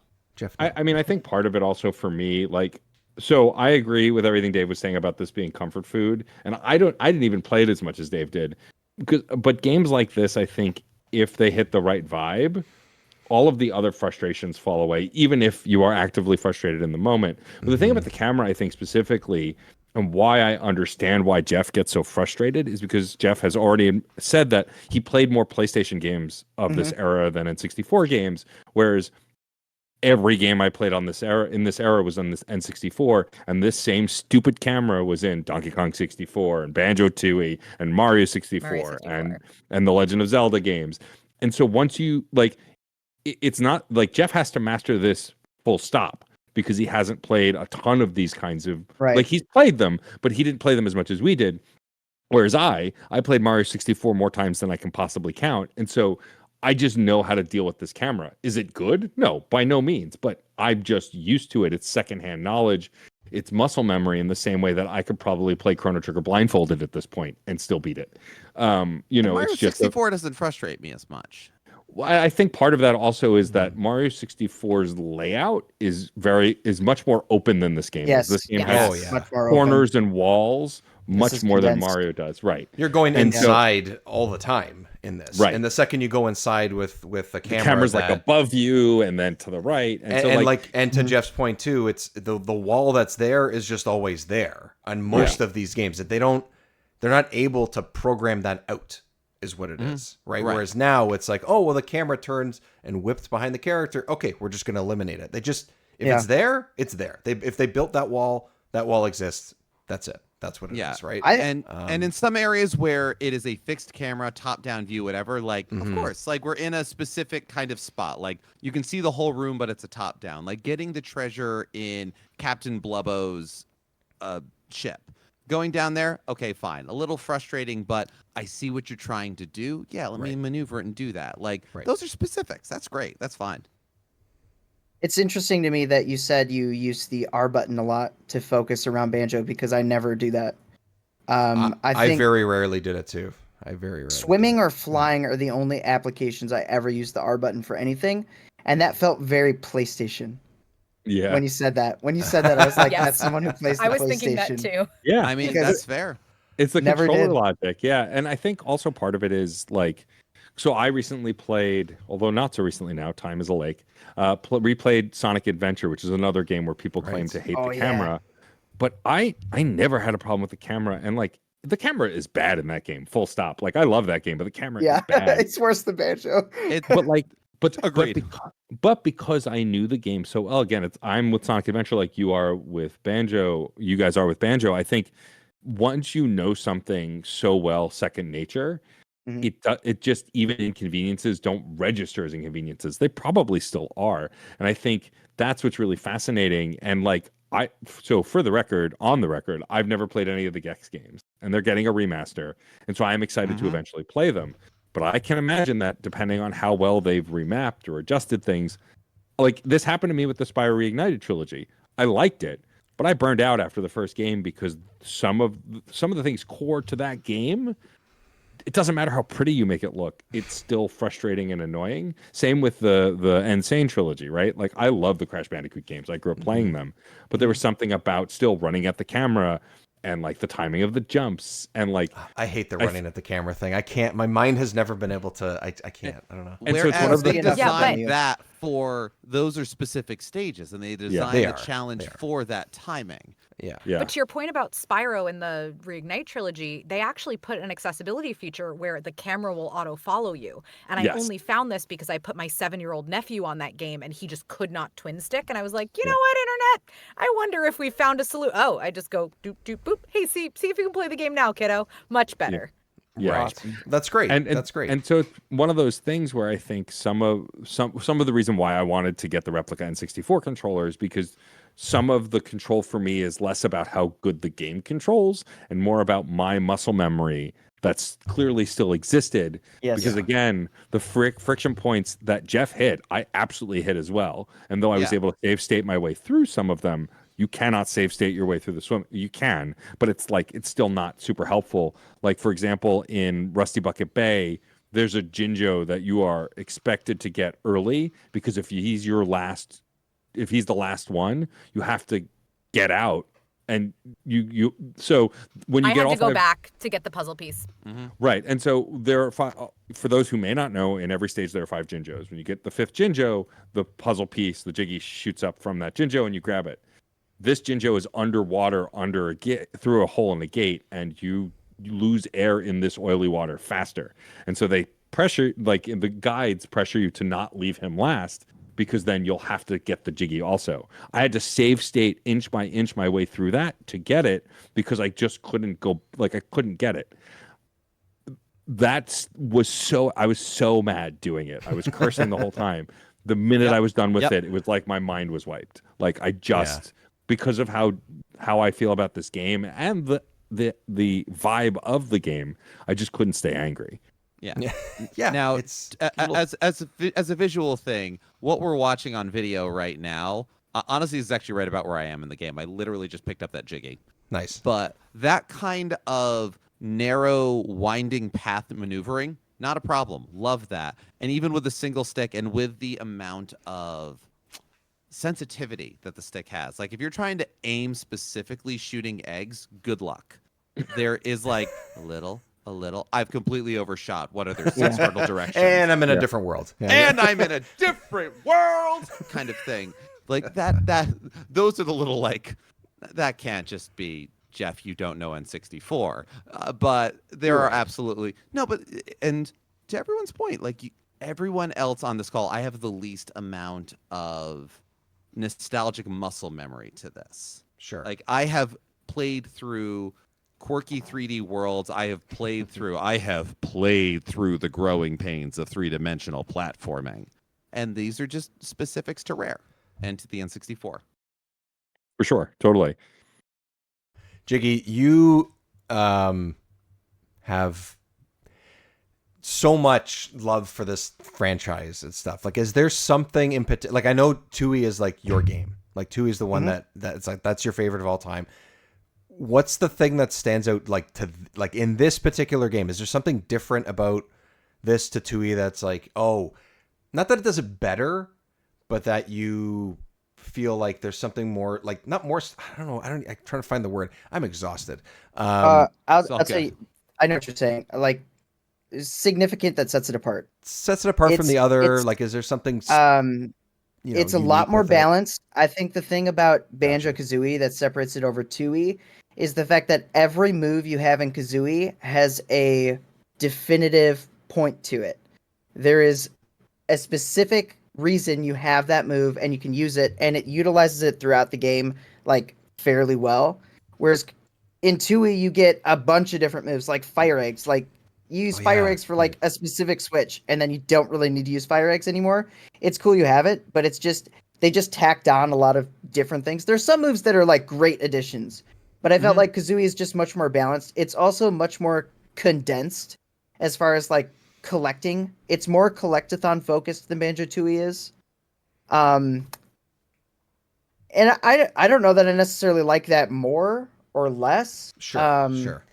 I like them both, but they are quite different gameplay wise. And gameplay wise, I just prefer Tooie. I think it does a lot of things. It's just smoother gameplay wise. Like swimming. I doubt Geoff would have an issue with swimming in Banjo Tooie as opposed to Banjo Kazooie. After what I've learned in Kazooie. Well, but it's different. It's much smoother. It's much more responsive. It feels a lot better than Kazooie, where it's like you have. So just an example, you have the B button. You press the B button, and you use Kazooie's wings, and you do like a wide, whatever you're like, effectively your wide spread, The like, big stroke. the big Kinda, stroke. you're doing, and then yeah. Anyways, yeah, and then you hold the A, and you do like a little doggy paddle sort of a thing, or a little bear paddle, I guess. In It's the Banjo breaststroke Tooie, and the bear you paddle. hold both buttons together and you can do them at the same time, and it makes you faster, and the control is much more precise. yeah. It basically that's good. negates Yeah. collecting Jinjos and anything underwater. It makes it so much easier. In fact, there's an entire underwater level, and they get rid of oxygen in that level. So it's like all your Handy, gripes with. handy, I like hate that. underwater levels. I hate them. I Same. absolutely despise them. Banjo Tooie has the only underwater level in the history of gaming that I actually enjoy. This is bold, Legitimately. and I cannot wait to see it. Yes. I will And say- Jolly Roger's every Lagoon. N64 collectathon has to have a punishing water level. It's like the rule. Yeah. Absolutely. Yeah. Yeah, Absolutely. But I will I- say that game and this included, you go underwater and the music is great. It's Yes. great. Oh, Every game. absolutely. Every game just sort of Every has like time. that cool cave vibe, if that's even the right. You know what? Like there's just it's that Spacious. Caverns of Mystery. Yeah. Caverns of Mystery. I want to weigh in on that difference between this and Banjo Tooie thing Sure. real quick too. I really think it's about the moves, what you were saying, Jiggy, but like the cadence in which you get them in this is so rewarding because you beat a level, you've just figured out a thing, and then there's 3 new moves to get and 2 new moves to get, and it keeps it interesting for those first couple of levels, but also not like, oh man, am I gonna have to learn so many? Because what is it, by the 4th level you have all of them? Yeah. Okay. And then Something it's like that, figuring yeah. out how to use those in creative ways to find jiggies that aren't broadcast to you. And Right. they do a great job with the anti-piece kind of idea of in each of these worlds giving you the 2, 3, whatever moves, and then like, well, I'm gonna try that out, and they give it to you. Like it's you get ample time to play. Yeah, absolutely. Yeah. And it Oh, go sorry. ahead. Yeah. I was going to say it culminates in the boss fight too. Uh-huh. The final boss fight utilizes all of your moves As at it some should. point in the battle. And Banjo Tooie really doesn't. In fact, we actually use moves differently, sort of, Weird. than we have. Which is actually, that happened in DK64 as well. Yes, it did. When you get to Oh the yeah, K roll that's fight, right. you use the moves in such a creative way, and it was just because someone, I think it was someone from the Banjo team came in, like helped them make that boss fight and dipped, and didn't wasn't involved in any other part of the game, but just was like, oh yeah, I'll help you make this K roll boss fight. Made it. It was like amazing. The way you use the moves, so creative, so different. And it's like the rest of the game, you never use those moves like that. Yeah. And it's so Wow. sad because it is awesome. I don't think 2E's quite as extreme as DK64 in that aspect, but you do use different moves in different ways at the end, whereas Kazooie, you're using it straight up how you would use it in the levels. You're progressing. You're just getting better at using them, and then the final boss fight just culminates in test your skills, and it gives you if you get 100% of it, or I guess you don't technically have to get 100% of everything, but you get almost everything, and you can get a health bonus to assist. Nice. And some item bonuses actually too.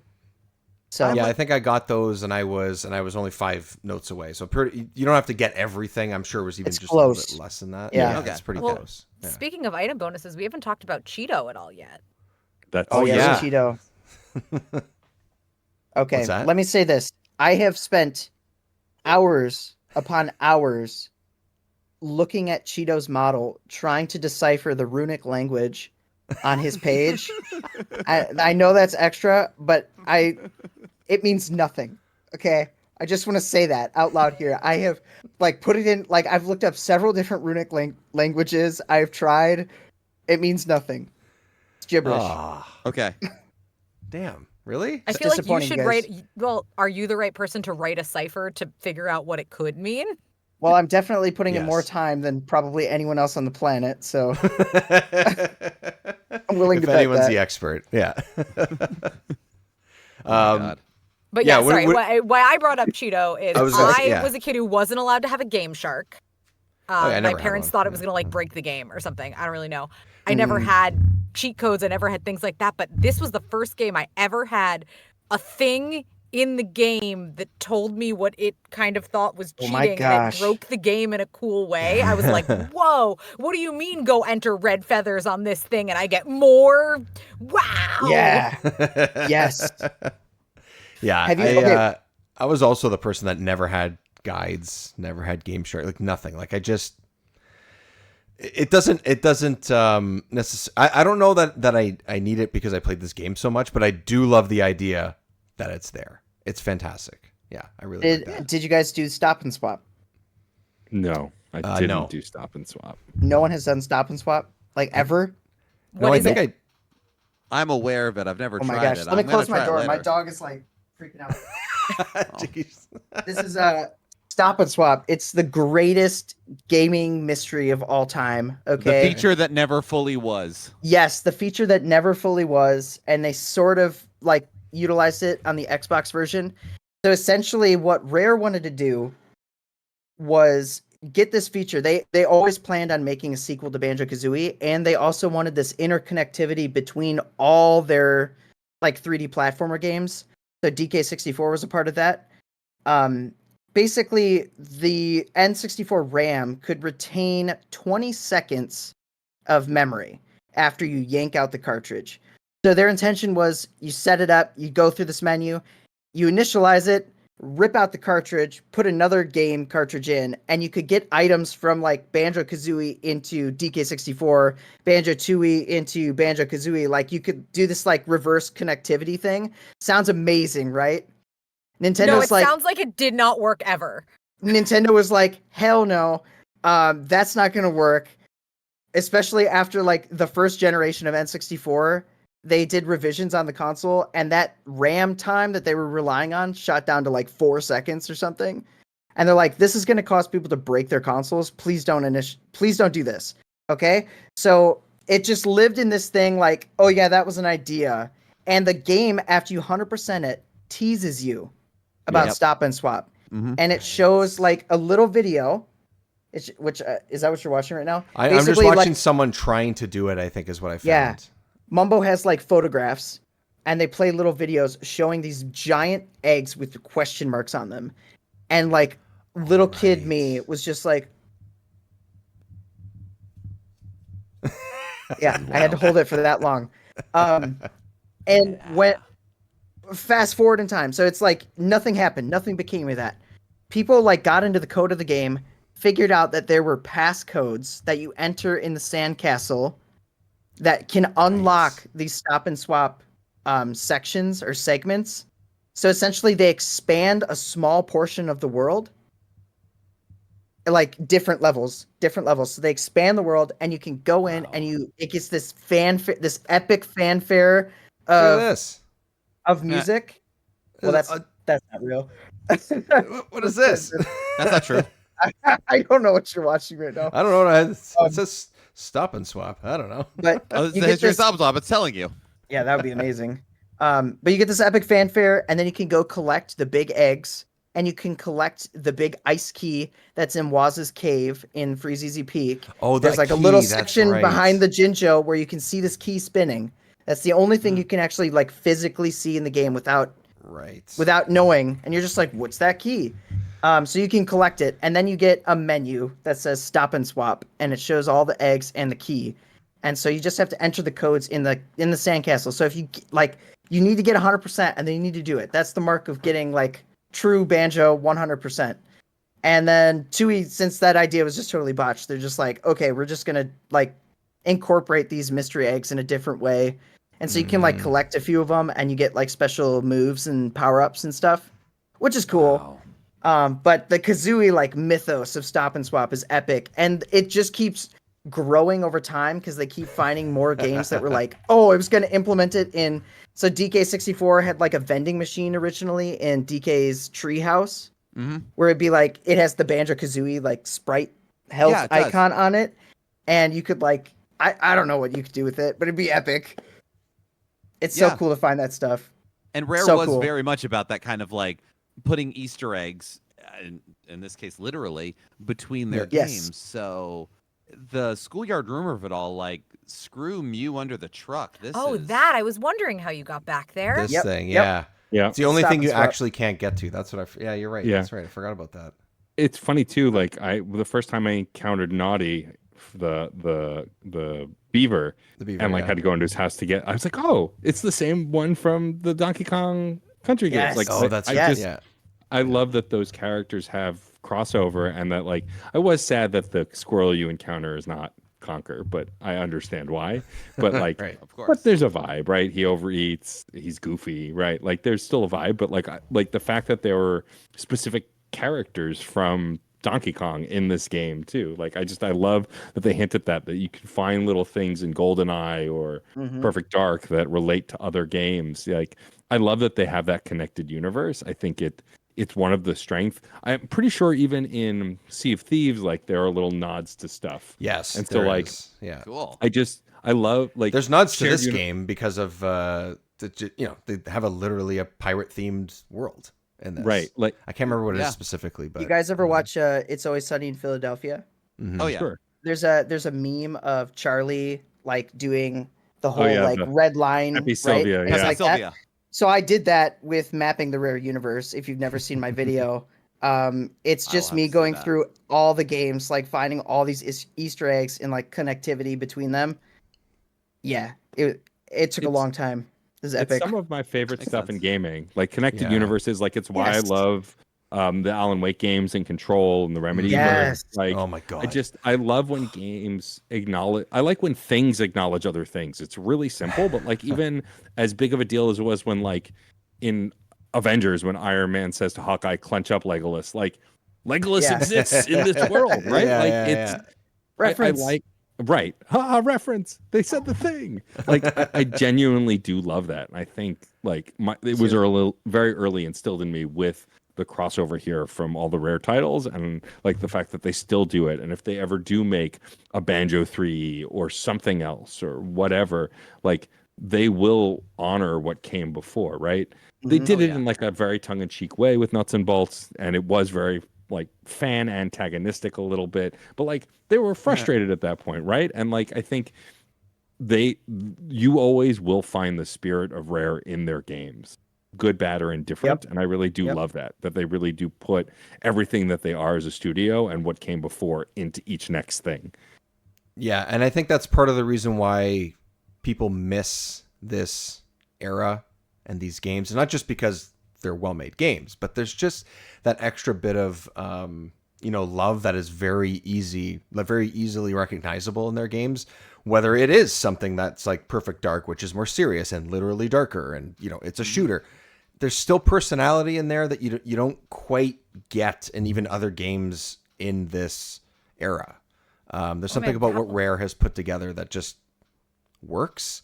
And that is what this particular game and Tui as well, but I played that far less. But that's what this particular game has always been for me, is that personality and vibe, and why I have that music on in the house at least once a week. Like those things, yes, it's nostalgia. You know, Matt, you've mentioned that more than a few times, and it's absolutely all part of why we even sit and talk about these shows in general and these games in general in our podcast. Is like, you know, you just want to be in that space again. You want to be in that feeling again, and that vibe and that time.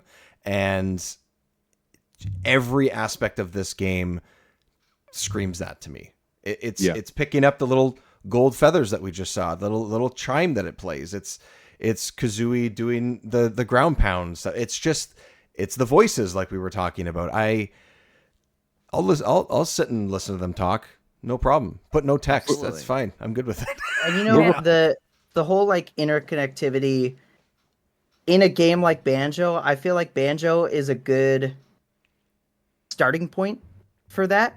Sure. Because it's so family friendly. It's so like every kid played it. And because of Banjo, because of the references I saw, and to another, probably even a larger extent, Diddy Kong Racing, because that kind of extends it into Banjo and Conquer, I immediately wanted to play those other titles because of that. So this introduced, like, going into Banjo Tooie, oh, what's that poster on the wall? Jet Force Gemini? That looks scary to me. Maybe I should try it someday. You know, and it did. But it expands, it helps expand their own universe and their audience, like, simultaneously, which is super cool to me. Yeah, they're a studio that has design sensibilities that work throughout, and there's been plenty of genres that I got my in through a franchise, a series, a studio that I really liked, that they carried those design ideas into everything they did. So it's like, yeah, sure, I'll try this beat 'em up. I'll try this horror game. I'll try this certain kind of puzzle game, whatever it is. And yeah, Rare definitely, especially in the N64 era, that was them. Yeah. Fun fact, if you look at this Bottles picture, it does puzzle challenges. But when you first do it, he actually refers to you as Barrel Boy, and he says, "Okay, Barrel Boy," or Kazooie refers to it as Barrel Boy, and seemingly it was supposed to originally be a Donkey Kong picture frame. Which is Horribly that would have been disappointing. awesome. It's horribly disappointing that it's Bottles now, but whatever. Or like will a say picture of the whole DK crew sort of together, like even from like the intro or something. It would have been awesome. Yeah, That'd be cool.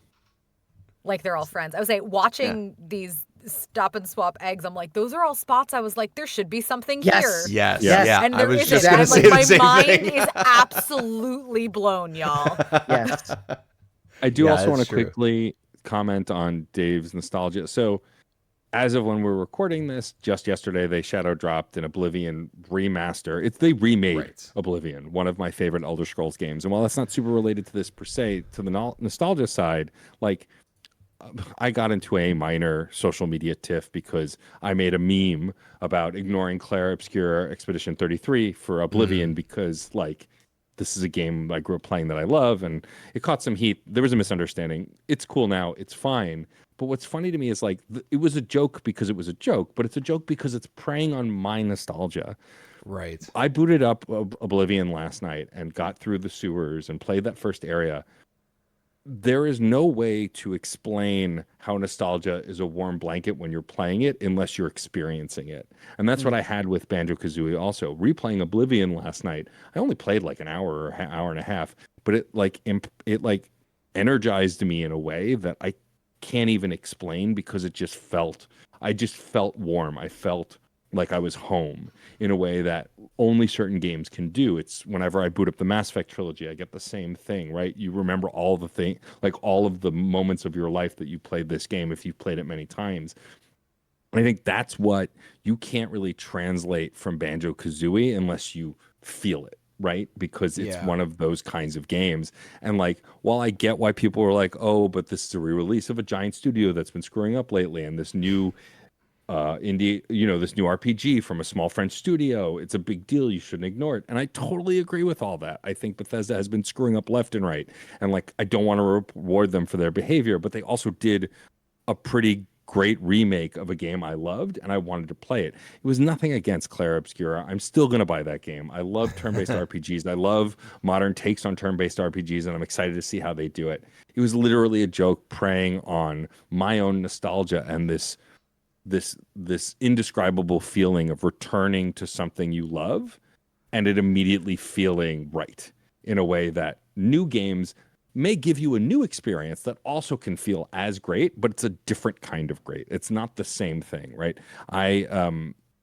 Super Mario RPG is a game I return to in times of tragedy. Just is. When I got laid off from a job, I played through it. When I lost a family member, I played through it, right? I replayed it recently, and because I had all those memories tied to it, when I played the remake for the first time, it was like I was replaying the classic because I'm just so tied to that music, that experience, those moments. And so, like, I think that's what Banjo Kazooie carries more. And I'd be curious to play Banjo Tooie now because I'm definitely less familiar with that game, if it'll transitively give me that feeling because it's the same characters, it's the same style, or if it'll be a whole different kind of experience. But that's what I loved most about revisiting it and blasting through it in 2 weeks and like getting every jiggy and getting every note and getting those power-ups and beating the game. By the way, screw that boss fight.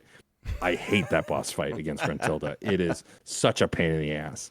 But with save states, it was nothing. No, well, right. Yes, correct. Wait Again, till you play the it was a bad- GBA one. Wait till you Oh, play goodness. the GBA one if you do. It is. Oh, we're gonna.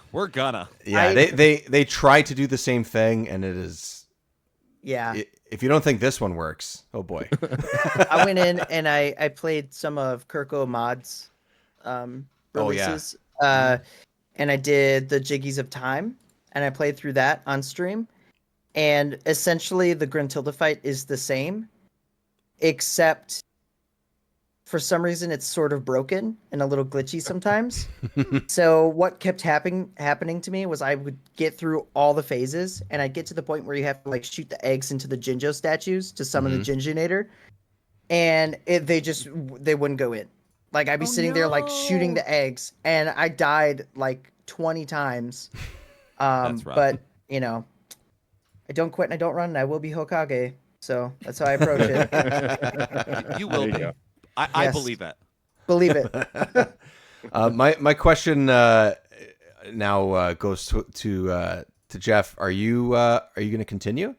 Oh, Or yeah. How far do you think you might get? Or I told you I've got it paused. That's if I was done with it, I'd have turned it off and said good riddance. I did say I released Clanker. Let us never speak of this again, because that was how I felt in the moment. But Fair enough. I also want to take some time to actually play the game in a way where I can learn these ways of moving around, where I can give it that time, and I want to see if I still feel the same. I'll report back. Also, watching this footage right now, I've been thinking it the whole time. You can't tell me that those Mumbo skulls don't look like handsome Squidward from a distance. They do. oh, They do, definitely absolutely. do. Without a Nice. doubt. Wow. Now that you say that, absolutely. Yeah. Again, without the benefit of nostalgia, and I definitely have those like weird polygon things from my youth where I go, "What did I think that was?" Yeah. I didn't understand Kate Sith's profile picture or his whatever in Final Fantasy VII until like a few years ago. Like I didn't get Sure. the ankle right, kind of thing. So this I have no nostalgia. It's just I look at it and go, "Is that handsome Squidward? Can't be." Is that? Oh no, he's hot. Oh no. That sounded just like him. Good job. That was Thank excellent. you. But before I'm gonna keep playing. before we all go to bed, I feel like we have to hear a little bit from Kazooie and what Kazooie thinks of our thoughts on the game. I don't know if Kazooie's around at all anywhere. And,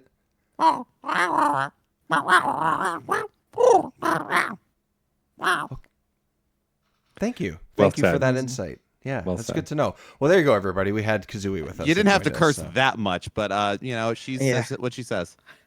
You know, true. it's okay. She's not under It's just- contract anymore. That's I Yeah, she's an remember- independent bird. I remember when I found Kazooie was a girl. I was like, yeah, whoa.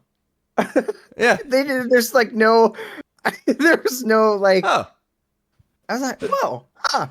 I Really? I How woke? yeah. Exactly. How 90s 1998. woke. Exactly. I told a 9-year-old that has played through a couple of Metroid games that Samus was female, and how it's sort of revealed yeah. and things like that. And he was just like, just looked like, what?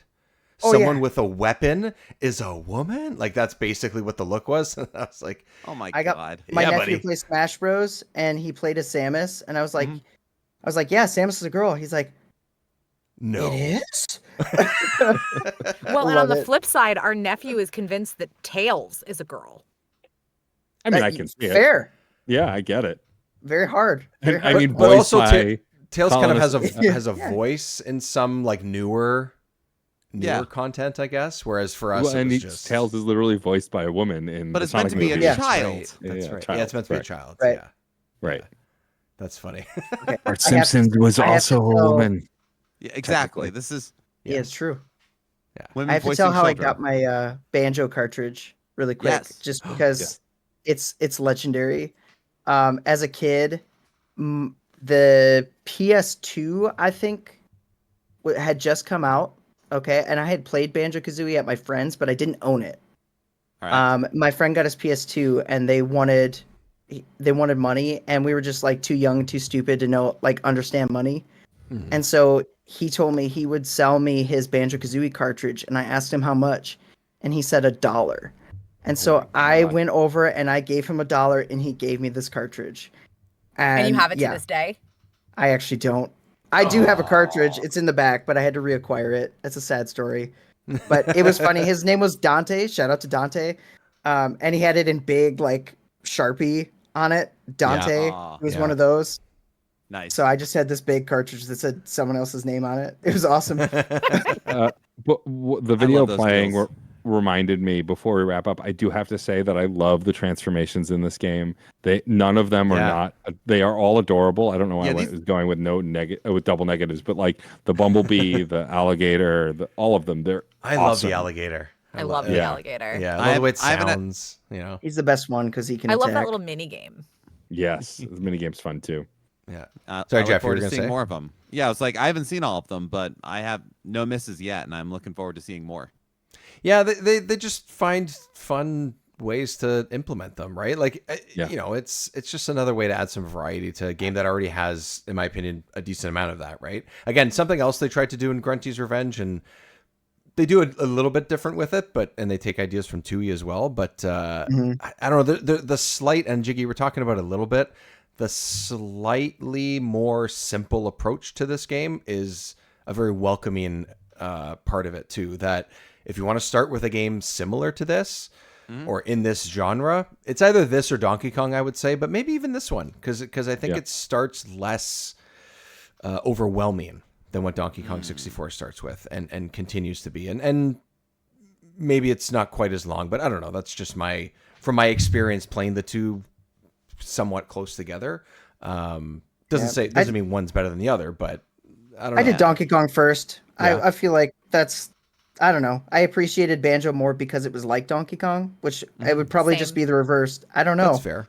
Yeah, Yeah. But that's fair. it definitely made me like Tui more because I played Donkey Kong first. And I if I had to rank them, I would actually go Tui, DK, Kazooie, just personally.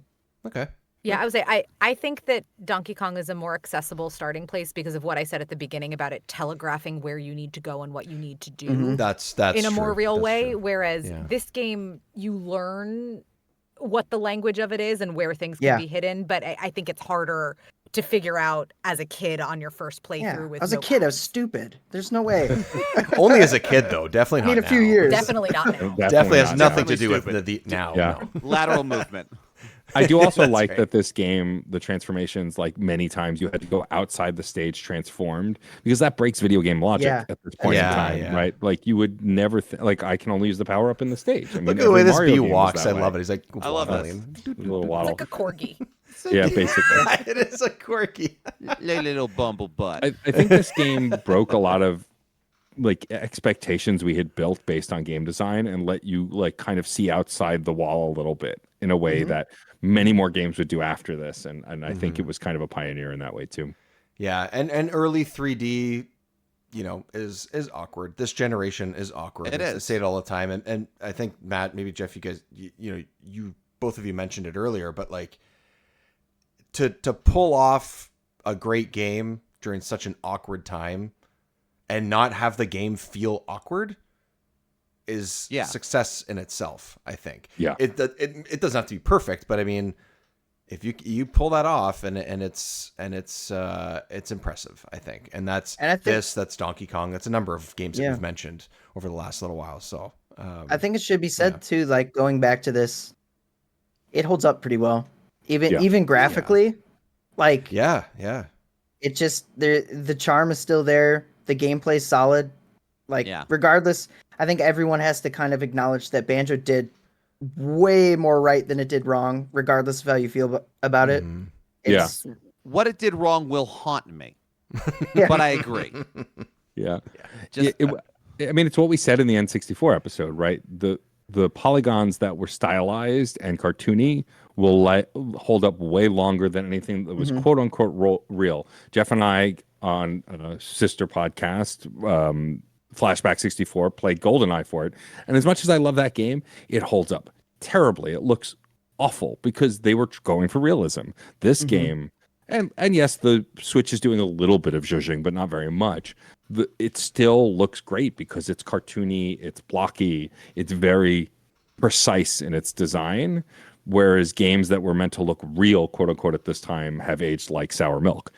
Yeah. That's me currently playing through Perfect Dark, where it came out a few years after this. It's trying to do a lot more than GoldenEye does, but to me, so far in the first half of the game that I've gotten to, I was like, this is extra muddy and extra dark because of what they are doing with it. And it has the expansion pack, and they're trying to do even more. And it's like doing more maybe wasn't what it needed, but I know there's more to it than just simply like, hey, this is a texture, but this still, whether it came out the same year as Perfect Dark or GoldenEye, or whether it didn't, you're right, that stylized approach works. It's call it cartoony, call it whatever you want to call it. It just works. Even Mario 64 works like that because they're not trying to be real people, and then we get to make fun of that in Super Mario Odyssey when we see the Mario next to the real people in that one city where you can take over real people with your hat, which was a problem in my opinion, but it's okay. So weird. So weird. And I think this also shows Rare's evolution on the console. Yeah. Because graphically, if you look at Mario. Okay, so let's say first 3D platformer on the 64, and that's what it's known for. So let's compare apples to apples. Mario, he's segmented, right? Yeah. It's cylinder, circle, essentially. Banjo's not like that. Banjo's connected. It all stretches and it's animated. It pops. It expands. It's way more cartoony. Yeah. And as you progressed through that, I think they just got better and better at it. One could argue Conquer probably looks the best. Yeah. Though I could also argue 2E looks the best because it does support widescreen. So suck it. Oh, does it? Oh, I didn't know that. Yeah, it does indeed. Oh, that's awesome. I didn't know that. It's the first game I played where I was like, oh my gosh, my shadow looks like my shadow. That's crazy. that was it. That was a big moment for me. I've said that so many times, but it's so true. Yeah, Perfect Dark had that option in the options. I was like, whoa, this can be white. I was like, I don't remember that at the time because hell no, I didn't have anything that was widescreen when that was out. As a kid, that meant nothing. Widescreen. Yes, exactly. I didn't have internet. I don't know what this is, but I know I want it. Yeah, I didn't have internet until I was in high school. Like we had red and green diodes, no blue. What? You think we're Rockefellers? No, and we loved it. I lived a sheltered life. Everyone, not really. I was okay. I also remember being a kid and being like, "What's the difference between mono and stereo?" Oh God! I was like, "I probably want mono. That sounds cooler." I thought the same thing for what it's worth. So I think I said this on a different Fun and Games episode, but the way I learned the difference between mono and stereo and everything else, or the first, I might have known beforehand, but the definitive was a game called Shipwreckers on the PS1 that the options menu full of character, game's not great, but full of character. It was a pirate game. And so the options menu, the sound was a crow's nest. And so mono was 1 pirate, stereo was 2 pirates, Dolby was 3 pirates. And they would Oh, each clearly. say "R" when they got in there. And so on top of each other. So Dolby, they actually sounded like crowded because one of them was getting knocked out of it. So just like "R, R, R," like so it's like that makes That's sense. awesome. That's a That's- great yeah. great way to Yeah, do that it. is a great way to do it. That would have made so Jeez. much more sense. Exactly. It's unequivocal. And they say video games don't teach us anything. That is flat out lie. No, Yes. my parents are wrong. Video games are great.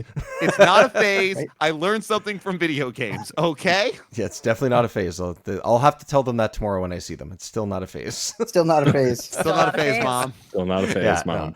Joe, I do still play games. Deal with it. Yes, my son will also play games. Deal with it. whether he likes it or not, he's playing games. Okay, everybody. Let's get some rest. Thank you very much, everyone, for being here. Fun and Games podcast out there. Matt, Geoff, Sarah, where can everybody find that fantastic work that you continue to do? Sure. Well- Go ahead, Geoff. Well, Fun and Games can be found as part of the Certain POV network, or you could go to funandgamespod.com to find all of our episodes. We are Fun and Games Pod across the social media that we're on, which is Blue Sky, Instagram, and Tumblr, technically.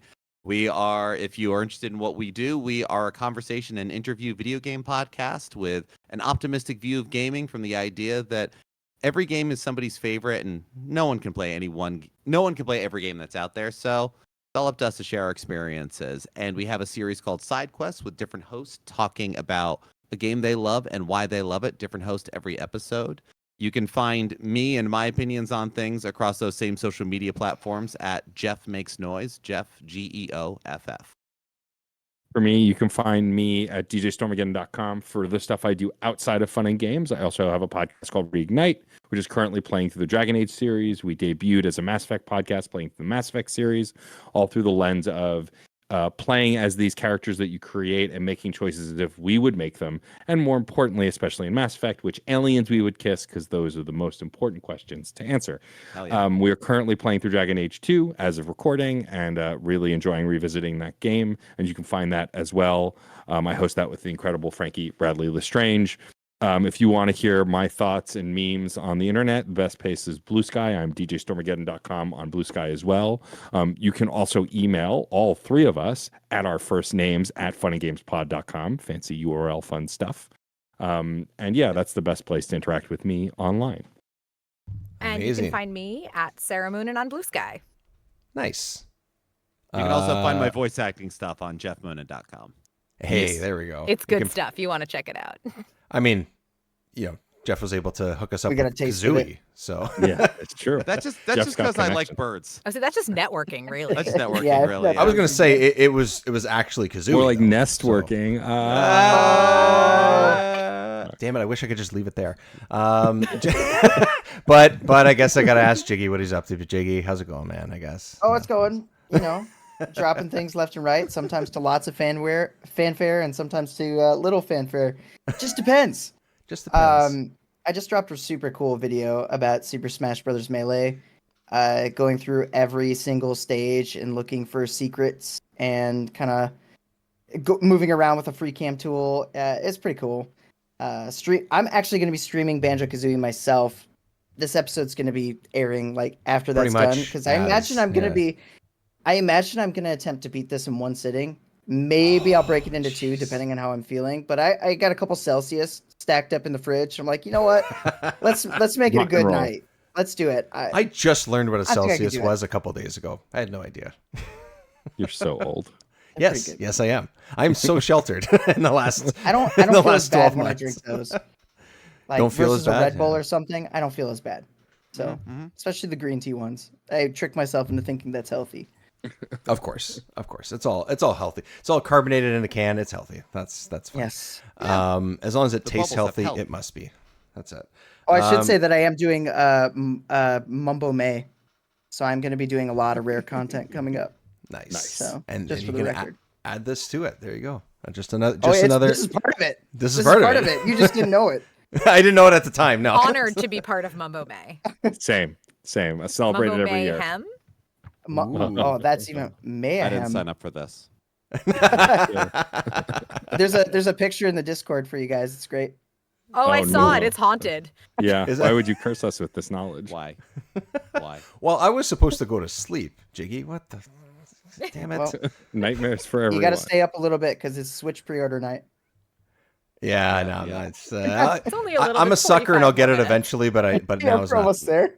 not the time. Now's not Just the got to time. know. It's just a matter of, could you get the pre-order if you wanted to?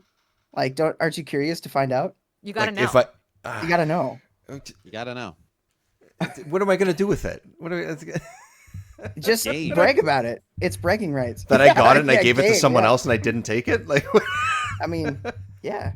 Sell it to a friend for $1. Yeah, that's the obvious answer. The It's best true. story ever. Your friend will love you forever. You'll be forever that person that they talk about randomly on a podcast like 20 years later. And that's really why we do anything in this world. 100%. Yeah. And I know this is usually said as like a joke, but like in this economy, so, you know. Let's so that's Jiggy Look Back on YouTube. And of course, Oh, yeah, remember that's me. 64 right across social media, which is just pretty much Blue Sky and Instagram, and every once in a while on TikTok if I decide to remember that I have it and post silly videos and shorts. So there as well. And of course, Remember 64 show is where you'll find everything. And also on YouTube, so you can find the video version of this, some gameplay. Sometimes I'll put up those silly videos also on YouTube. And I stream every once in a while. So keep an eye on social media for when. Because unlike Jiggy, I do not have the energy or the Celsius or the time to be able to do it on a regular schedule. So every once in a while, I'll pick an evening and say, hey, it's 8 p.m., it's 9 p.m. I'm going to play Perfect Dark. I'm going to play Banjo, whatever it might be. So keep an eye on that. And of course, patreon.com/remember64show. You can get all the episodes early, this one included, and the follow-up, which will also have the other Banjo Kazooie GBA games as well. So really good discussion on those as well, and some extra content. So check that out. But that's pretty much it, everyone. Thank you for coming with us this far on this journey, getting to 64 and being able to just talk about this game and this series of games feels great. I'm happy that I randomly decided to do this on some January evening and said, you know what, I'm going to see if I can do anything with the N64, and here we are. So great people to do it with, great games to play, and more to come. So thank you very much, everyone, for joining us. And Thanks thank for you to having us. Of course, it's honestly could not have had a better crew to put this together. So thank you very much. You know what the best thing about this is? Yes. No. This is level 64. We're going through Banjo. We still have so many heavy hitters to go through. I know. I know. I mean, we've put out so many, like, I'm trying to think. I always forget what that game was. What is the game where you're running around? It's like GTA 3. Body Harvest. Oh, Body Harvest. Yeah, We put out like Body Harvest, you know, but it's like, yeah, we haven't even talked about Ocarina of Time yet. Nope. Like, we talked about so many games. It feels like so long. And now we're on 64 and we get to Banjo. Yeah. It's like, we talked about so many games before Banjo, which is like one of the most popular games. This is awesome. There's so much to play and so much stuff that me specifically, I never played because I had the typical games. So there's lots to explore and still more to We're play gonna be and playing learn about. Shogi So. pretty soon. Yeah, that's right. We have and we're going to be playing some mods and stuff. That's part of the plan for this game specifically. So keep an eye on that. But yeah, Stay that's tuned about it, and everyone. rate the podcast. Rate the podcast. There it is. Jiggy remembers. Jiggy remembers. Sometimes. Yeah. Oh, and then that like subscribe thing. People do that too, right? So Yeah, sometimes. yeah, sometimes. Yeah, sometimes. Okay, everyone. Thank you very much for listening and watching. We'll see you next time on Remember 64. Remember 64 is part of the Super Pod Podcast Network. Oh yeah, we are teamed up with a whole bunch of awesome people that some you may have heard on Remember 64 already, but there's a bunch of different great gaming shows, anywhere from Fine Time to Bar Silence to Retro Wildlands. You can, of course, find the Super Pod Saga on there, Press B to Cancel, all of these awesome shows that are just here to talk about great times with games, share their thoughts with you, our experiences with you. Check us out, SuperPod Network, on your podcast app of choice, and superpodnetwork.com, where you can find all our shows, blog posts, videos, and more.